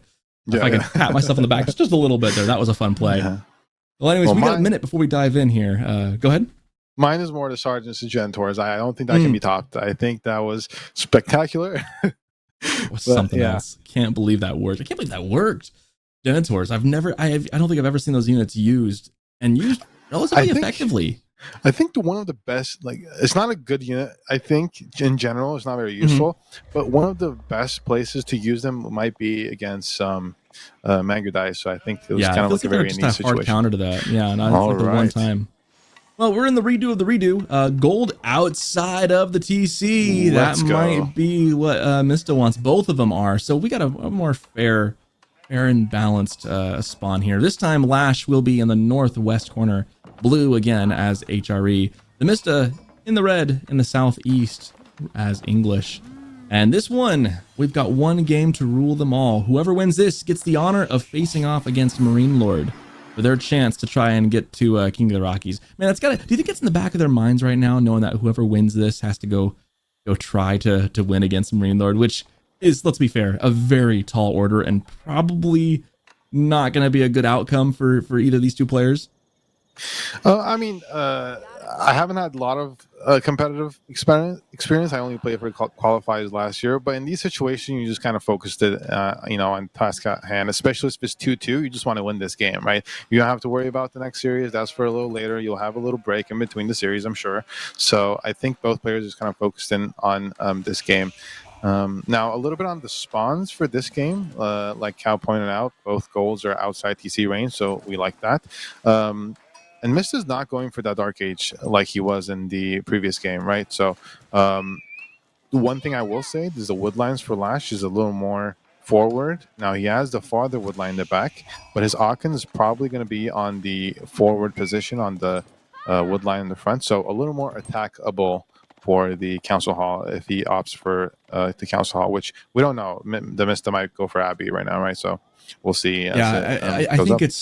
I do think it's smart that TheMista is going back to the drawing board here, because it's just so hard to really do a good Dark Age push into HRE when they've got the Prelate there and they've got the Aachen Chapel. And clearly, I mean, if LaSh hadn't crashed out there, I think things were leaning his way. Like, it was early enough in the game, you can't say definitively one way or the other, but it felt like TheMista was falling very much behind from our God vision up here. But lucky for Mista, LaSh is the one who crashed, and so we're getting the redo. But I think it's smart that he maybe tries something different. And it will be Abbey of Kings this time, a little more on the meta here. Yeah, I mean, and this, you don't want to have the situation where it's the game point and you're doing redos, right? It's not ideal. But in TheMista's defense, what he was trying to do was kind of prevented by the gold spawn, right? It's not supposed to be under TC, so that kind of threw a wrench in his plans, and that kind of messed up a lot of his game plans. So like I said, I think it's okay now that we have the redo. Hopefully everything's good with this game. LaSh now has to put that Aachen in the forward. Doesn't really feel great. He has that space to build farms, but compared to that initial game, the spawn is a lot more. Ironically, this is more Council Hallable. Mista, it really is. It really is. Like, if TheMista had gone for more of a standard build last time, and this time trying to get the jump with a Drush, it would be probably more to his benefit. But he's going to play a little more safe here, and the Abbey Kings, to be fair, could still do some good damage to that gold up their side there. Because unless LaSh towers it or does something, that king could do some damage. And so the outcome could be very similar, right? Mista could still get the king out, could still then push into like a castle age or do something, maybe a white tower, drop shenanigans. Like, there's still options to be annoying here as English. Yeah. Well, I was thinking more because Mista is kind of showing that he likes to go for that OG, strats. In this situation with that double forward gold, well, kind of forward gold in the Aachen, or forward wood line, I meant. The Aachen wood line, you can actually go for that fast age up in the fast Council Hall, that OG Lombo rush, then try to deny the wood. So that's kind of what I was thinking. But of course, this is the meta play, right? Abbey of Kings, play it safe, get that free knight, and then work from there. We don't see a second TC. That's not what he's trying to go for, TheMista, because if you do go for that second TC, you open yourself up to a fast castle by HRE, and it's not easy to deal with. But yeah, so it's going to be knight or the Abbey of Kings into feudal, looks like. We have a barracks coming up here for LaSh. Looks like he'll be playing for maybe some spears to defend against the king. He does know that it's Abbey of Kings this time, so he knows what's coming. So that would be the reason why. And we see the short wall as well. Same reasoning here, knowing that that king's going to try and get in, force it into the TC range if it wants to actually take a stab at the villagers. I actually love the, I love the placement of that wall. That's beautiful. That's such a great value. Yes, I mean you do want to wall up, but it might be a little too early. Might be a bit early there. Scout's gonna get in there and be annoying. Yeah, and the king's out soon, right? Well, you're gonna have spears over there eventually, but the thing about the king is that it doesn't need to not take damage, right? It's okay if he takes a few damage; it's gonna heal up anyway. So you definitely want to pay attention to your villager up there. Longbows in queue, right? So knight longbow. Where's that villager going? Oh, I don't know. Is that a spear? Oh, it's a spear. That's a Sorry, spear. looking at a villager for a split second. I was like, wait a minute, what? Yeah, normally, players at this level, we call it the yak rally. I just rally in the middle of the map for no reason. It's one of my signature moves. But yeah, call it the Ackerton rally then, because I do the same thing sometimes. I have a bad habit of putting them on the mid. If there's a middle sacred site, I've got a bad habit of just sending everything there because I play as a Ubids a lot, and so I always take the sacred site. Then I park all my guys on it, so I'm just letting my opponent know what I have, and it's gonna be professional scouts for LaSh. Yep, pro scouts and survival techniques right away. Yeah, LaSh is gonna go because both deer packs are on one side, right? So he's just gonna make just enough units to kind of defend. The problem is 5 longbows on the field already, and the stable is making scouts, not horsemen, right? So if those longbows step up a little bit, it's going to be very difficult for LaSh to hold that. Now, LaSh is getting some of that deer, initial deer, and Mist is scouting that out. So I think he's probably going to move those longbows forward pretty soon, and we do see them on the minimap going forward, right? The good news for LaSh is that longbows are slow, so he's got some time here. He's building a second stable. I imagine that he will be getting some horsemen in the queue. And, he only needs about half a pack to start. And if he can secure this with some horsemen, the nice thing is the Aachen Chapel is giving such a buff. That's why, this is such a good synergy here for LaSh to go pro scouts. You take those deer, you drop them off at the Aachen Chapel, and now you're getting bonus out of it as well. That really can propel your economy. Now, the only problem, right, for Mista is that he does have a good amount of longbows and he has that knight, but he has no spears, right? As English, if you don't have spears and you're out on the attack, you're very vulnerable to some kind of pounce by the opponent, especially with Cav. And LaSh does have second stable, so he's going to have double horseman production soon. And there is no spears out on for Mista, so it's definitely something to keep an eye on. That one king is not going to be able to protect all those longbows, right? Already 2 horsemen on the field. Yeah, and the tower and the gold. LaSh doing a picture-perfect HRE build right now. How to counter this aggression.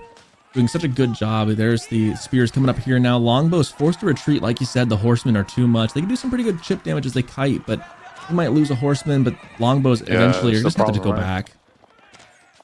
Longbows they're just not able to handle it. These are premium units for English, and you don't want to lose these. Now, the spearmen are going to go down from LaSh. But you're going to look at the longbows. Getting one shot by, or basically 2 shot by these horsemen, just getting shot after shot. All the longbows will get swept here, and then I'm imagining LaSh will probably back off a little bit here. This is not making any units, so he's just going, castle. He's turtling into castle. But looks like it, yeah. Tower in the back. He's just gonna. I think he's probably gonna go for the second TC landmark in the castle and try to play it that way. Is that gonna be enough though? Is the question, because right now a villager count is dead even, so maybe getting some bonus. I can see something working there, but the tricky thing is with pro scouts under HRE. They're just not going to be hurting for food at any rate. Oh, yeah, that's close. Horseman outspeed it. 1 hit away. Ooh. 1 hit away. 1 more should do it. Just put him in the TC. You gotta get in TC. Just put him in the TC. No. Oh.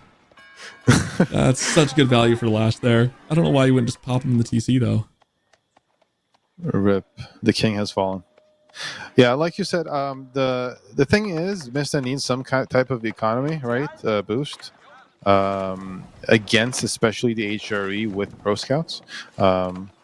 So he is throwing down some farms because the deer are not, not enough. He doesn't have enough. It was only got a couple scouts going. Some of the deer. That's why from far away, and it's been nerfed so that the deer gather or kind of speed with the scouts is slow. So Pat yourself on the back. It is going to be the King's Palace, so you called it on the dime there that it will be the 2TC landmark coming in for English, as Cal gives us a look at the speeds there of the units. Oh. Yeah, I mean, from this point on, it's kind of similar to how Malian games was, because you also have kind of passive resources and you have some eco kind of situation, but LaSh is just going to have so much tempo with that extra food under Aachen for so long that eventually you're going to be okay on the economy, but eventually that process might be a little tricky, because right now you have no army and LaSh has all the map control, and he's going to be able to pump those units and deny relics, stuff like that. So LaSh is not far behind on age up. He's going to be able to age up pretty soon here. Yeah, if he can get onto some relics, that'd be really good. We see him looking to dive the base. It's hard to dive into the English base, just given the extra Gatling gun TC that they got there. The defensive buffs of English. Now with 2 TCs back-to-back, both landmarks at that. It'd be a tough nut to crack, but Regnitz Cathedral coming in, so LaSh going to make a play for the relics. Yeah, and I mean, I don't know what Mist is going to go for, but he needs to kind of build up some type of army just to deny these relics, because if LaSh is going to age up right now and use these units that he has, and use that deer economy, that pro scouts economy, to pump out knights or men at arms or something like that, then if he gets even 3 relics, then it's just in a bad spot for Mista, right? Looks like he's going to go with spears to open here. He's expecting maybe, I mean, given the infrastructure that LaSh has, I guess he's supposing he's going to go for castle knights. Yeah, probably, right? So I definitely feel like LaSh is in a really good spot here, because right now only 1 longbow to his name and 1 spear. The Mista aged up. He does have the 2nd town center. That's going to start. The longer this game goes, that'll help him out. The tricky thing is, though, you're putting that up against an Aachen chapel, and plus relics coming in. I just am trying to figure out what the win condition for English would be here. Maybe if he can get to Imperial Age, things start to change. But I feel like HRE can duke it out in Imp as well. Well, I guess what you want is you being an imp and somehow HRE not being an imp. But yeah, good luck though. Good luck. I'm not sure about that. The problem is right now LaSh is going to be able to get several relics, right? At least, like you said, because LaSh already has some infrastructure in terms of stables. I think he has triple stables even. So he's just going to pump those knights, and Mist is expecting that, so going for those spears, and he went for the longbow upgrade. So he's going, crossbows, longbows, spears, kind of classic melee, and a backline option for English, but it's just slow, right? He already has 1 relic coming back for LaSh.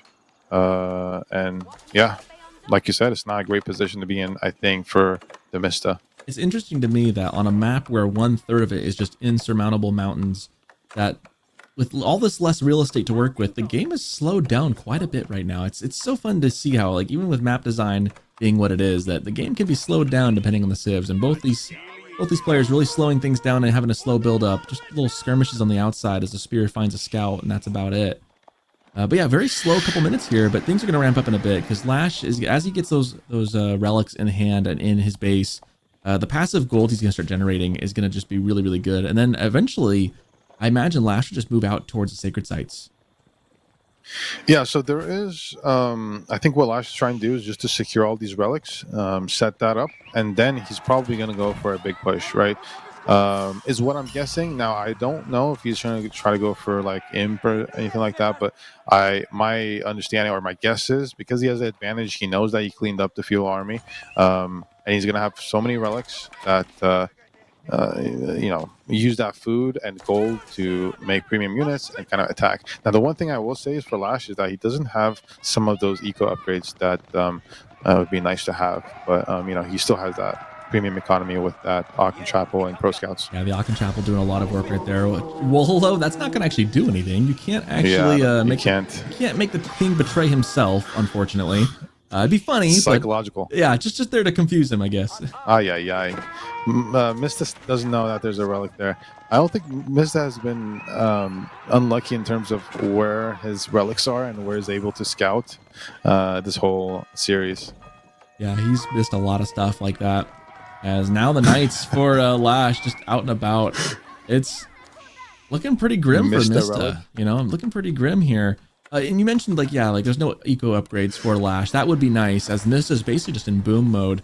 But LaSh with that Aachen Chapel, like in the deer, like what do you? I mean, that makes up for it mostly, right? And we do see some upgrades coming in as well for LaSh, but mostly just knights and knights coming out. Yeah, I mean, the villager count is kind of the difference is growing. So LaSh has to. I mean, I don't know about has to, but he should do something, right? He should kind of either he's going to go for imp, but he needs some type of farm transition for that, or I think more likely what he should do is just kind of build up an army and try to push that advantage. Yeah, I don't know that LaSh would go for Imperial Age before a farm transition happened, because he's only got like 2 farms at base. No, I mean, he shouldn't, right? If he does, then you have no food in the economy, and you can't even use the Swabia. But one thing I will say is that gold situation for Mista, when that gold runs out, then you have to kind of move out. There's double gold, and LaSh is kind of sitting on that. So that's one thing to keep an eye on. Eventually, Mista's going to run out of gold, and LaSh is not, because he has 4 relics and he has map control, right? Standoff here. We got a classic standoff of armies. Or 5 relics, man. He's gonna get that. He's gonna get that one too. Yeah, he's gonna get all of them. And you know, I like to say that if HRE with Regnitz gets 3 relics, they can survive. Like they can make that work. That feels pretty okay. If you get 4, you're cruising. If you get 5, you should not be losing the game. Yeah, definitely a huge advantage here. He's just making Knight Archer, right? LaSh is using that gold to his advantage. So many knights for him. Now there are crossbows for English, but he can't move out that much. And he's still getting deer. He's still getting him in. Yeah, still getting the deer, which is just going to help him with that later farm transition more and more. And he's got 1,500 wood coming in, so that farm transition looks like it will be on the table. He is using most of that wood for archers, like you said. It comes with a push. A lot of spears though from the Mista. I don't. Yeah, he can't push right now. I don't think. However, he's got 2 masses coming in. Another one just outside the base. Yeah, I think maybe LaSh could benefit from some mangoes, or like going I was gonna say going for some siege would be huge. The good thing is he does have the sacred site timer going, so he does have a clock going for the Mista. And this is a good win condition against the English. A civ that likes to turtle and sit back. If you can get that clock ticking soon, that forces them out, right? And right now, LaSh doesn't really want to take a fight, especially not in Mista's base. But if he can make it uncomfortable and maybe get some mangoes in the field and some other upgrades, force the Mista out, that could be to his advantage. Although that is a pretty sizable military, and Mista's starting to get that villager lead. We do see 2 knights trying to get some raiding done in the back as well. Looks like there's been 2 villagers down. Might be another 1 or 2 coming up here as they dive in, and that villager goes the way of the earth.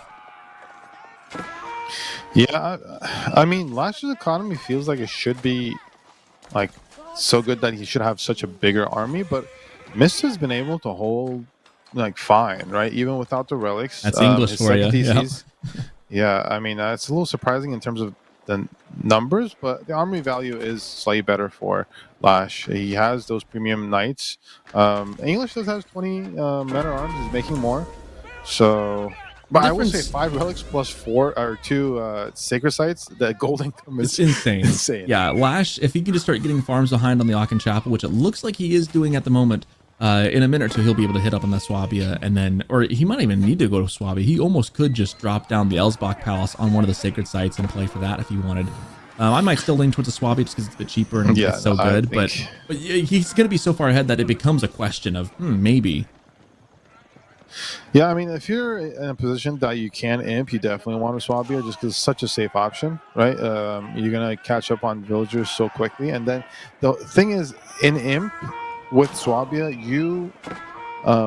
like your villagers are so expendable. It doesn't really matter if the opponent raises that much because you can just make them back up. But that's true. Mista's going for that sacred site, but it does have a emplacement, and then the army is also here to defend. So he might have been able to decap if he just parked his guys on there, but he was focusing down the tower instead. Feels like a bit of a misplay in my mind. He does move guys over now to start the decap going. Meanwhile, big fight in the middle. Spears trying to get on top of the knights. They're actually getting hit pretty hard by this. A lot of archers and ranges behind this though, backing up, trying to fight the melee units of English back. Yeah, the horsemen and knights get out of there. They need to wrap around and find a way to get on top of those crossbows, of which there's quite a bit of them. 26 crossbows. Like you said, he needs a mangonel on the field. He does not have one. As he kites the back familiarly, it's even further. Here comes the turnaround. Yeah, it's just surprising. I feel like LaSh should have such a better eco, or tempo at least. Not better eco because there's second TC for English, but from this point, yeah, I just feel like he should have a bigger army. But yeah, interesting. Mista's doing exactly what he needs to. He got that sacred site decapped, so that resets any kind of timer here.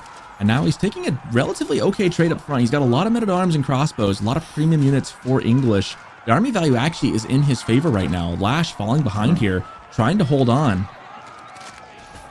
Yeah, he's going for those men-at-arms and crossbows. And crossbows, especially in that early fight, or closer to his base, he had that networks of castles, right? So that English bonus. And now the men-at-arms are very chunky, right? They're very good for English. They have that extra armor chads upgrade.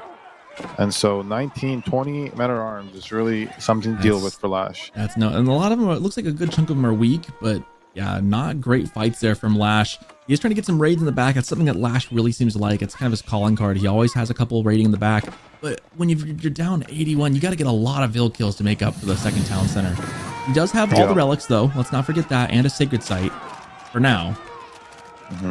Feels like maybe he just was playing a little too slow. It felt like he could have ramped up a little faster almost. Like he was building these towers and outposts, hoping to maybe hold on, but he just kind of let his opponent boom back into it. Again, if you let your opponent just boom, they can come back, and we got two stoneworkers whistling while they work. It's like, don't worry about me, buddy. I just work here. 21 stone. Easy. HRE, I don't know who's the king. I just work here. More. They're putting in work. Okay, now you realize. Now they're in. Honestly, I think they're in more danger in the tower than they were working on the stone. Yeah, LaSh going for the horseman transition now, but the army value for LaSh is still almost half the army value for Mista. So at this point, he needs siege. I mean, if he got Springolds and Mangonels, he'd be able to take care of this a lot easier. Like, this is actually one of those moments where Springolds and Mangos would really shine, because you don't have any cavalry to worry about. Yeah, I mean, Springolds could be a little difficult just because there's so much range mass from English, but definitely some type of siege advantage just to pack a punch versus melee and ranged infantry, right? That's what English excels at. But yeah, I mean, LaSh was in a good position. He was in a really good position in terms of 5 relics and 2 sites and a lot of eco, but he just couldn't translate those economic advantages into units, I feel like, in a meaningful way before that second TC for that landmark from English kicks in. And now, because English is able to secure that gold out front and there's no problem in terms of access to resources, now English is in a great spot. He has 90 Vils, is a lot of farms, good food eco. One thing LaSh is doing is aging up. I don't know about this. That push. This is like one of those classic things. If you just lost your entire army, what do you do now? You can remake the army, or you can age up and have no army. And he's going for the latter. I don't know about this. You just lost, and now you're gonna go for the tech up. You're never gonna get a benefit from it because this army is gonna walk down your base. But he really doesn't have much choice. TheMista matching the timing, so that tech up's not even gonna matter because Berkshire is coming up right behind it. Oh, this is a bad option. This is bad for LaSh. Yeah, Mista has really turned this one around. After a really rough early game, he's really just kind of sat back and hunkered. This is what English does so well, is just hold, and then flood the earth with men-at-arms and our longbows. Yeah. The question is, can LaSh hold? There's a world, where the Palace of Swabia gives him the eco he needs to kind of move up. He does have a pretty good farm transition. The question is, does he have enough gold? And he does have the relics, so maybe. I think he'll be okay for now in terms of gold, and that's what I was gonna say, right? Now, Mista is in a great position. I don't think at this point he'll probably do fine in terms of keeping the advantage and using it. But if you let LaSh, now it kind of switches back, right? It was LaSh kind of shouldn't let Mista go too long and boom with his second TC landmark, but now it kind of switches back into the Mista has to eventually do something, right? Because LaSh has 5 relics and he has Swabia. Now he's going to be able to catch up in that village count very, very quick. And I don't know if he got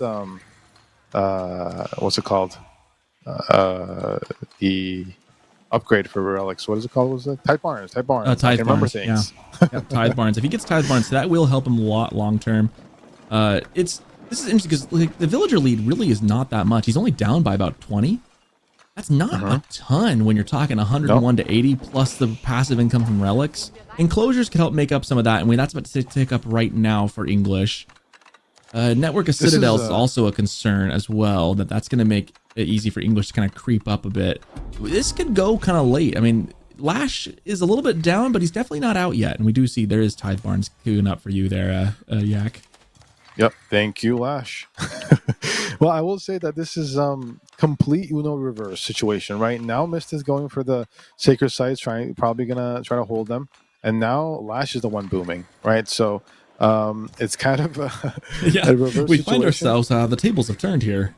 Yeah, exactly. And what I'll say is LaSh probably wants to try to get that gold position. It's interesting, both gold spawns for the players or the sets of golds are all together. So the opponent just has to attack one place, and TheMista's obviously very advantage in the sense that he has lombos and can just kind of poke and prod into that gold. Now, LaSh has that emplacement, so they do snipe.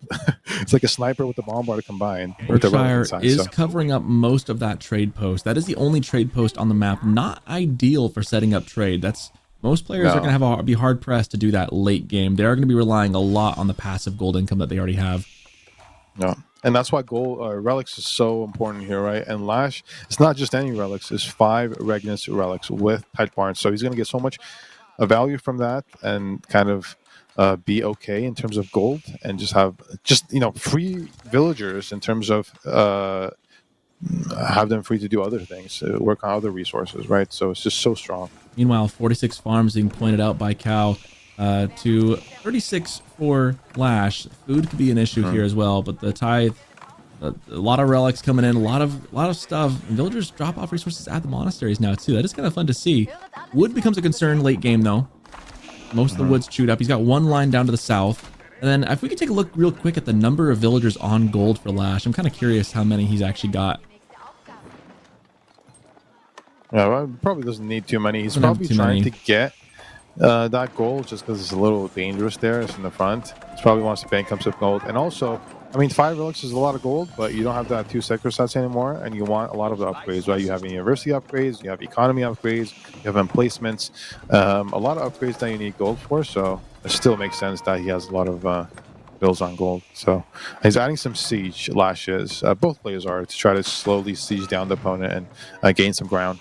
One thing we haven't talked about yet is that hand cannoneers are on the field for TheMista. He's got 17 and 6 more in the queue. Oh, wow. I didn't realize that. That's a tough unit to deal with.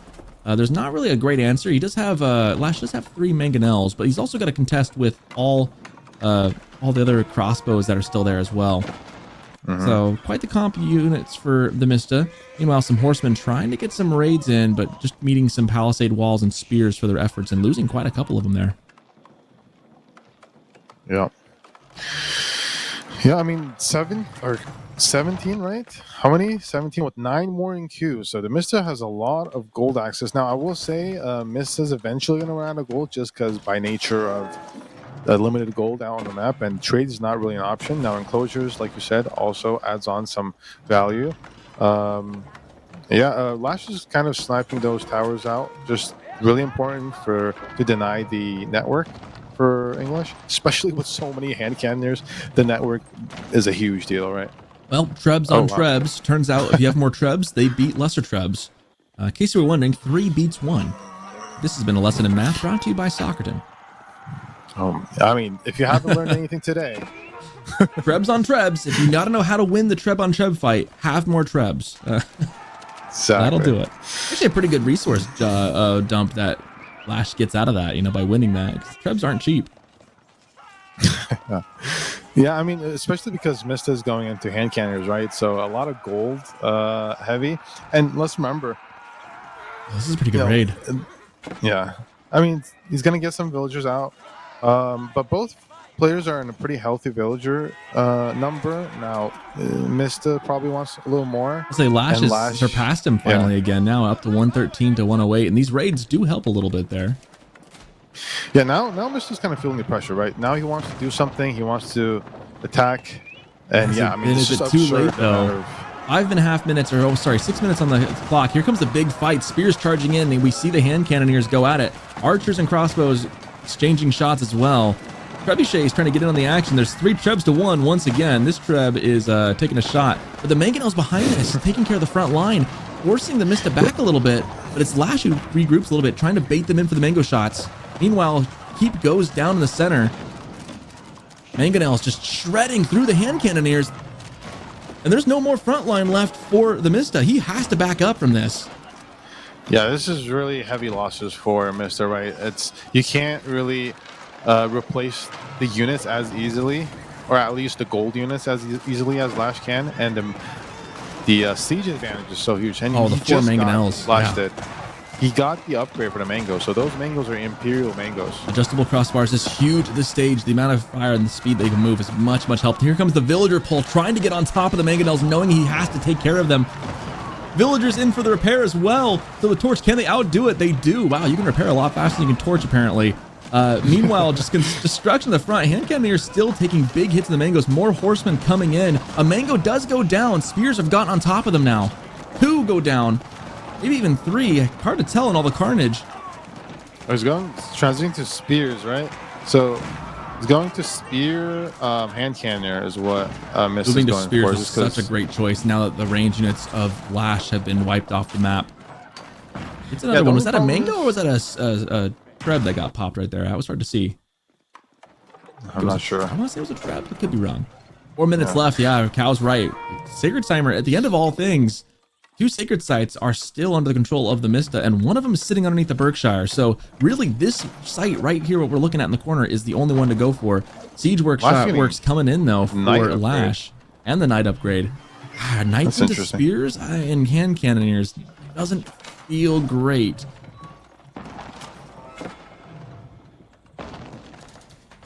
He's going for Springalds now as well. 5 in the queue, 5 mangoes still. Springalds could take care of the spears pretty well, but you got to keep them safe from the range units. At this point, like, there's only 3.5 minutes left. LaSh needs to remask quickly. Siege moves kind of slow. He's on a timer. He doesn't have that much time though. And right now, the army value very much skewed in favor of the Mista. The siege is kind of all LaSh has. Yeah, I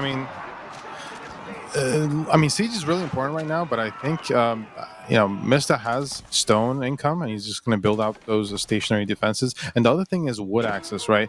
LaSh doesn't have that much in terms of wood access eventually after that wood line on the left side of the map, and it's kind of 3 minutes. Mista just has to hold. Running out of time here, and this is one of the things where, like, having map control early is great, but if you don't expunge and use all the resources while you have it, and then you give it to your opponent, they're the ones who are going to benefit more from it in the end. And that's kind of what we're seeing here. Power's being built up on the sacred site. This is going to be a tough hole for LaSh. We do have a keep on it as well, so Network of Citadels will be activated whenever LaSh decides to push out. The question is, can he even reach the sacred site?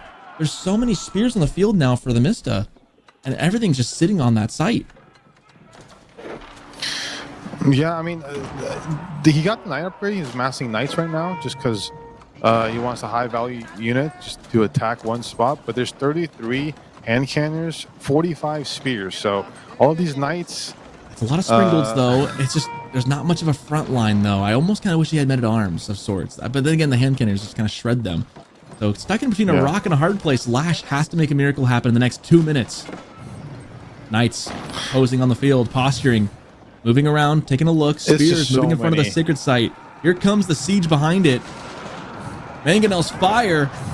Missing most of the shots, though. Here come the Knights chasing after.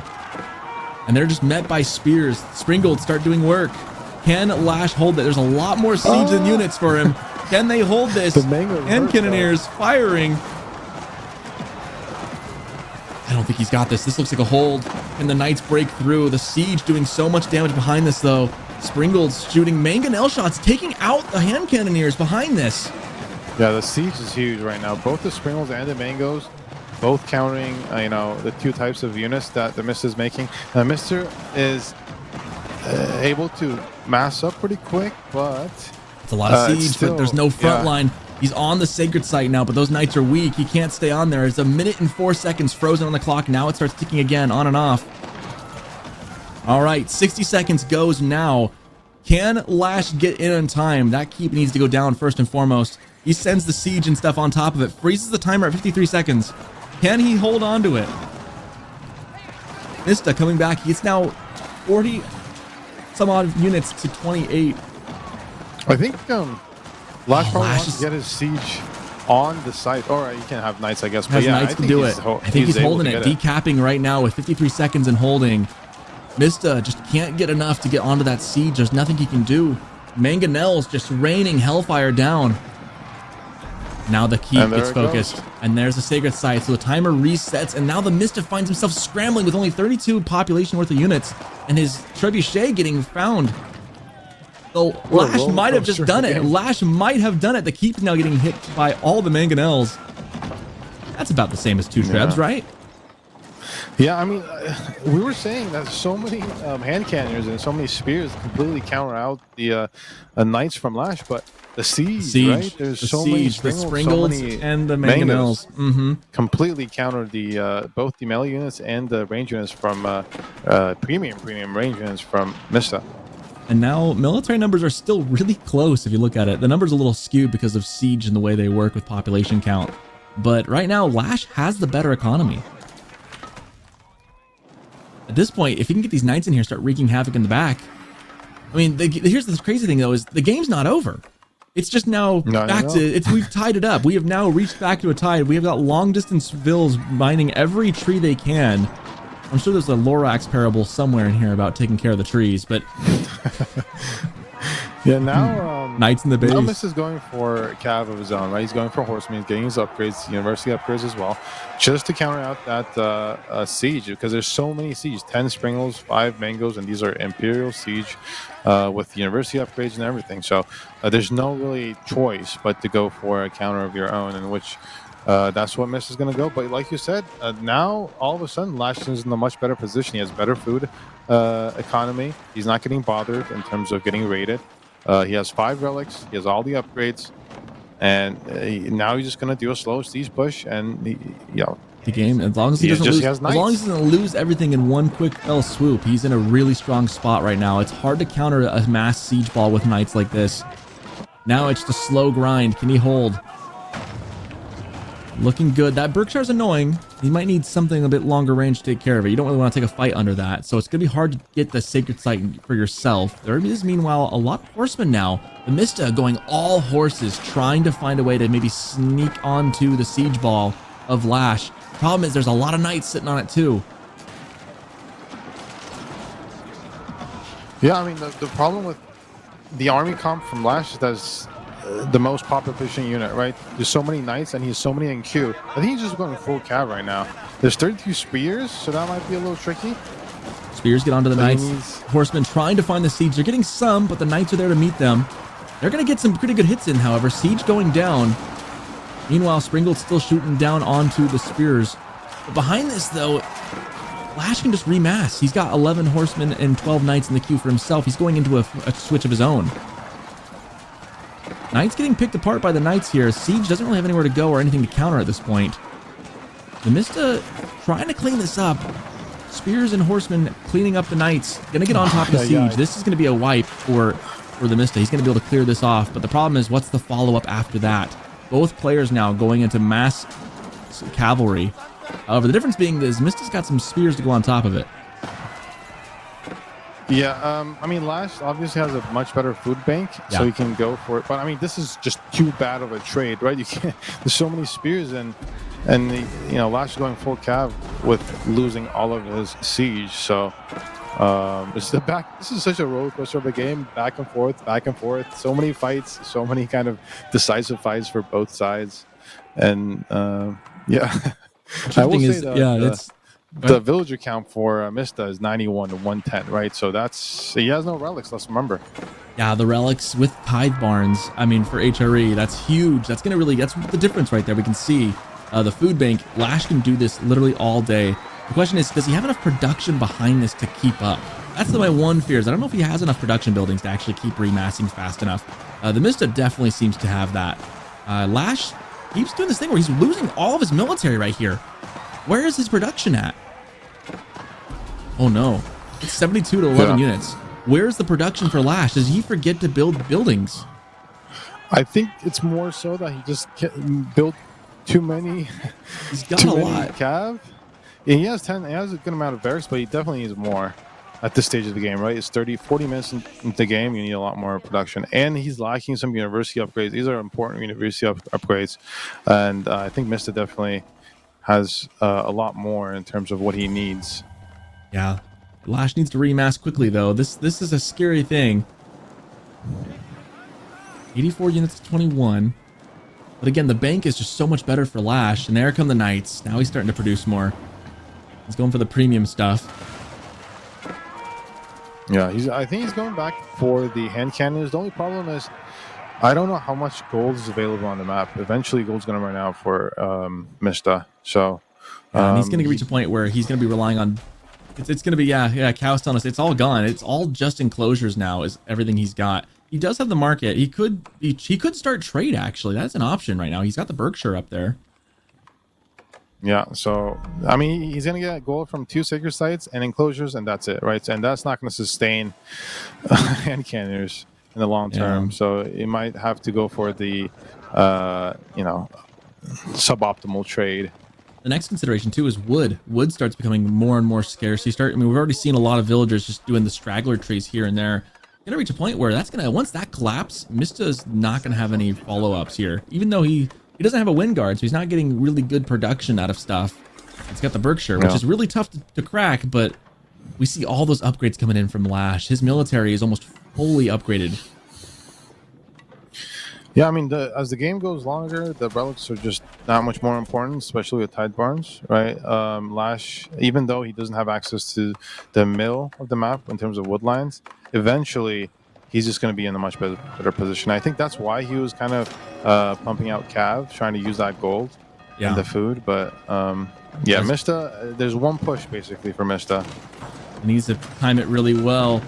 LaSh is just a couple minutes away from being able to just pump his premium units for all time. Oh, this is a big mass from the Mista, but again, like, he's given LaSh enough time to remass. Like, there was a moment where it felt pretty tenuous. But LaSh now back up to equal numbers of military, and the army value is very close again as well. Yeah, it's just back and forth now. Mista has control over the sites. He's also restarted the timer, right? 9 minutes.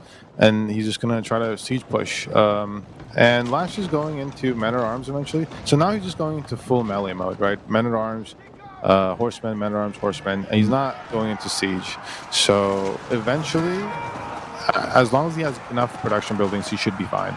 Knights heading towards the sacred site, looking to loop around. Meanwhile, Spear's taking the fight down the middle. A lot of units here going down for both sides. 84, 87 or so right now. Trebuchet's behind this, taking a lot of population space and just kind of taking down the walls. Those hand cannoneers, though, in the back of this, doing pretty good work. That's a good little blob to have behind this. You get the horsemen on that if you can. Without siege from LaSh, hand cannoneers are much more, they get so much value, right? And I love that he brought the monk up as well to heal them a little bit as he goes. Meanwhile, some raiding in the back. LaSh just keeps trying to raid the behind this. Trying to just cut down any units he can in the back. Meanwhile, the horsemen now starting to flood the earth and clean up the hand cannoneers and other things. And they might even get on top of the siege as well. And that's what they're going to go for. Now it's kind of, maybe LaSh is running out of juice because there's so much food. It's so heavy, right? You go men-at-arms, horsemen, spearmen, it's all food heavy. And Mista has a lot more of a food bank and able to hold its position. 7.5 minutes on the sacred site timer. This siege is a little suspect, though. These horsemen, the spears are trying to get on top of them, but if the horsemen ever just kind of wrap up and try and get on top of the hand cannons, they can do a lot of damage here. That's a lot of gold that Mista doesn't have to replace. Problem is the horsemen are just getting shredded by the spears. Yeah, it's just so inefficient for LaSh at this point. He does not have a problem with gold, but his food's going to run out because this is just throwing away too much food, right? 35 he's got 4,000 a minute. It's insane to say. He's got a better food economy than the Mista has. It's just he just doesn't seem to be able to field a bigger army at the moment. Yeah, I mean, because you're so much food you need for triple comp of spear. And Spear, now he has 80 horseman. on food. It's super food heavy. Crazy at 80 on food and he's still starving. Yeah, the HRE problem with problems. LaSh is long term. You can't really rematch that. Now he's going for the mangoes, so he does realize that you just need mangoes against English and cannons, right? So it's kind of like a recycling or a return to what we were in the beginning. It's kind of, this is like I said, roller coaster of a game. It's kind of reverse, back and forth, back and forth. That one relic goes down. That's important. Pick that up. It's a nice little pickup there for the Mista. You should go yoink that. Well, horseman trying to get on, freezes the sacred site timer for a second. They're not gonna be able to decap that, but yeah, every little second helps. Yeah, LaSh kind of has to, mass up and also have a lot more production buildings. I don't know exactly how much he has, but it's more so he needs slow. siege too. Yeah, he needs siege. Well, he's got the wood income somehow for this. He's got the gold coming in. Big thing is the gold. It looks like it's actually better for the Mista. He's got more gold coming in than LaSh does right now. Yeah, I mean, he has 2 sacred sites and he has enclosures, so that definitely is something, that gives you value. But I think there's a comparable gold incomes. The problem is LaSh doesn't have gold units on the field, right? Whereas Mista has 38 with 5 in Q hand cannoneers.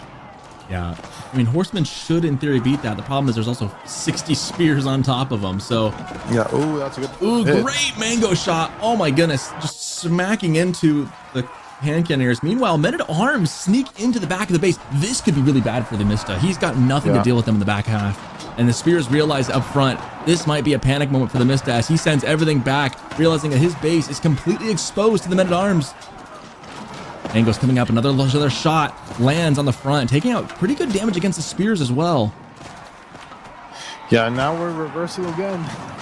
Well, the men-at-arms in the base, that's such a good play.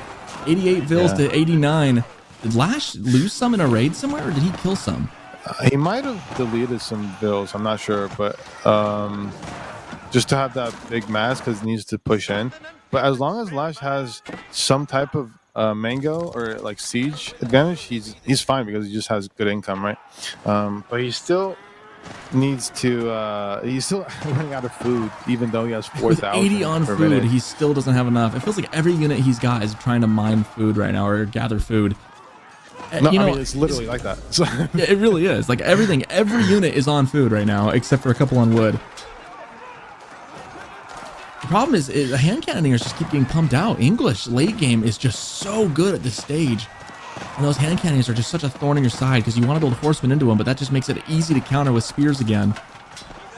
It's crazy to think that with 5 relics and with Swabia and the late game that English is still able to hold just because of that. I think I literally said if you've got 5 relics as HRE, you shouldn't lose. And here we are, and he's on the back foot. Yeah.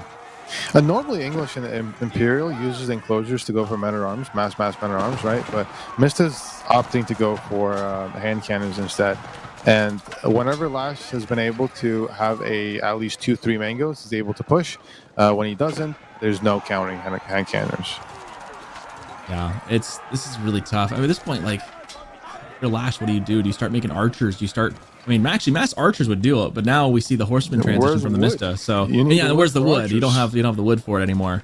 So you're kind of pigeonholed into this tricky combination.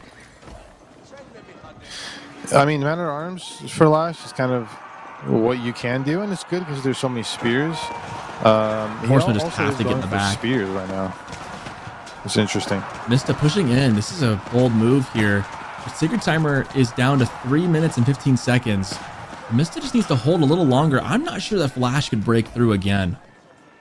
Mista's, is doing, he's not overextending into the base, right? Because there's a few mangoes there, one more in queue. Mista wants to kind of hold a little bit, especially because there's only 3 minutes left. Maybe he's going to split some units to the right, left. Because the resources on the map are running out, there's no more wood. So you just kind of have to hold. Hopefully this time is the time, says Mista. Mista looking at 2 minutes and 40 seconds left on the sacred site timer. And once again, to break through, our MVP for LaSh, the Mangonels, come back out on the field. That's been the answer every time so far, was siege. Can it be the answer a third time? And the tricky thing is, though, he caps a site. It's like the then what, right? It's the then what that's been the hard part. Like, LaSh does it, and then back in the cycle. Back into the cycle. Yep, we just kind of go back up and around again. Yeah, and some people are pointing out that the 5th relic for LaSh is not garrison. That tower went down a while ago, and he must have sent a monk to pick it up, but hasn't put it back in a new tower. Because remember, the trebuchets took one down.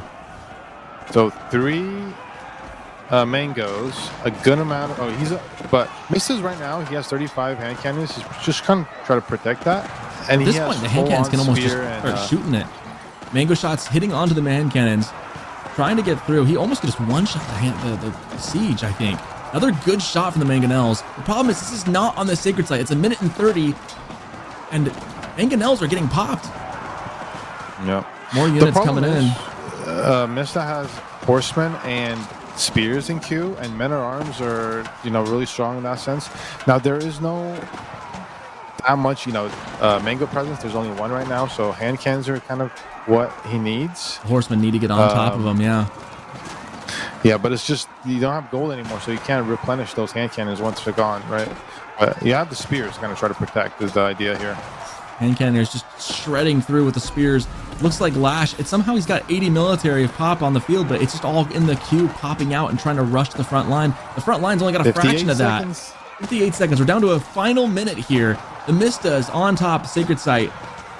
Horsemen trying to wrap around, but they're just getting picked off before they can get there. 2 finally make it, and they're met by 2 spears and a bunch of towers. Seimer is frozen at 47 seconds, but the hand cannoniers are on top of it. And we continue 45 seconds. This might be hand it. Cannons right now, 31 in the field, 20, 32 spears. There's a good amount of... This looks like a Napoleonic age fight now, with just lines of gunmen lined up with their guns. Let the muskets fly. Left.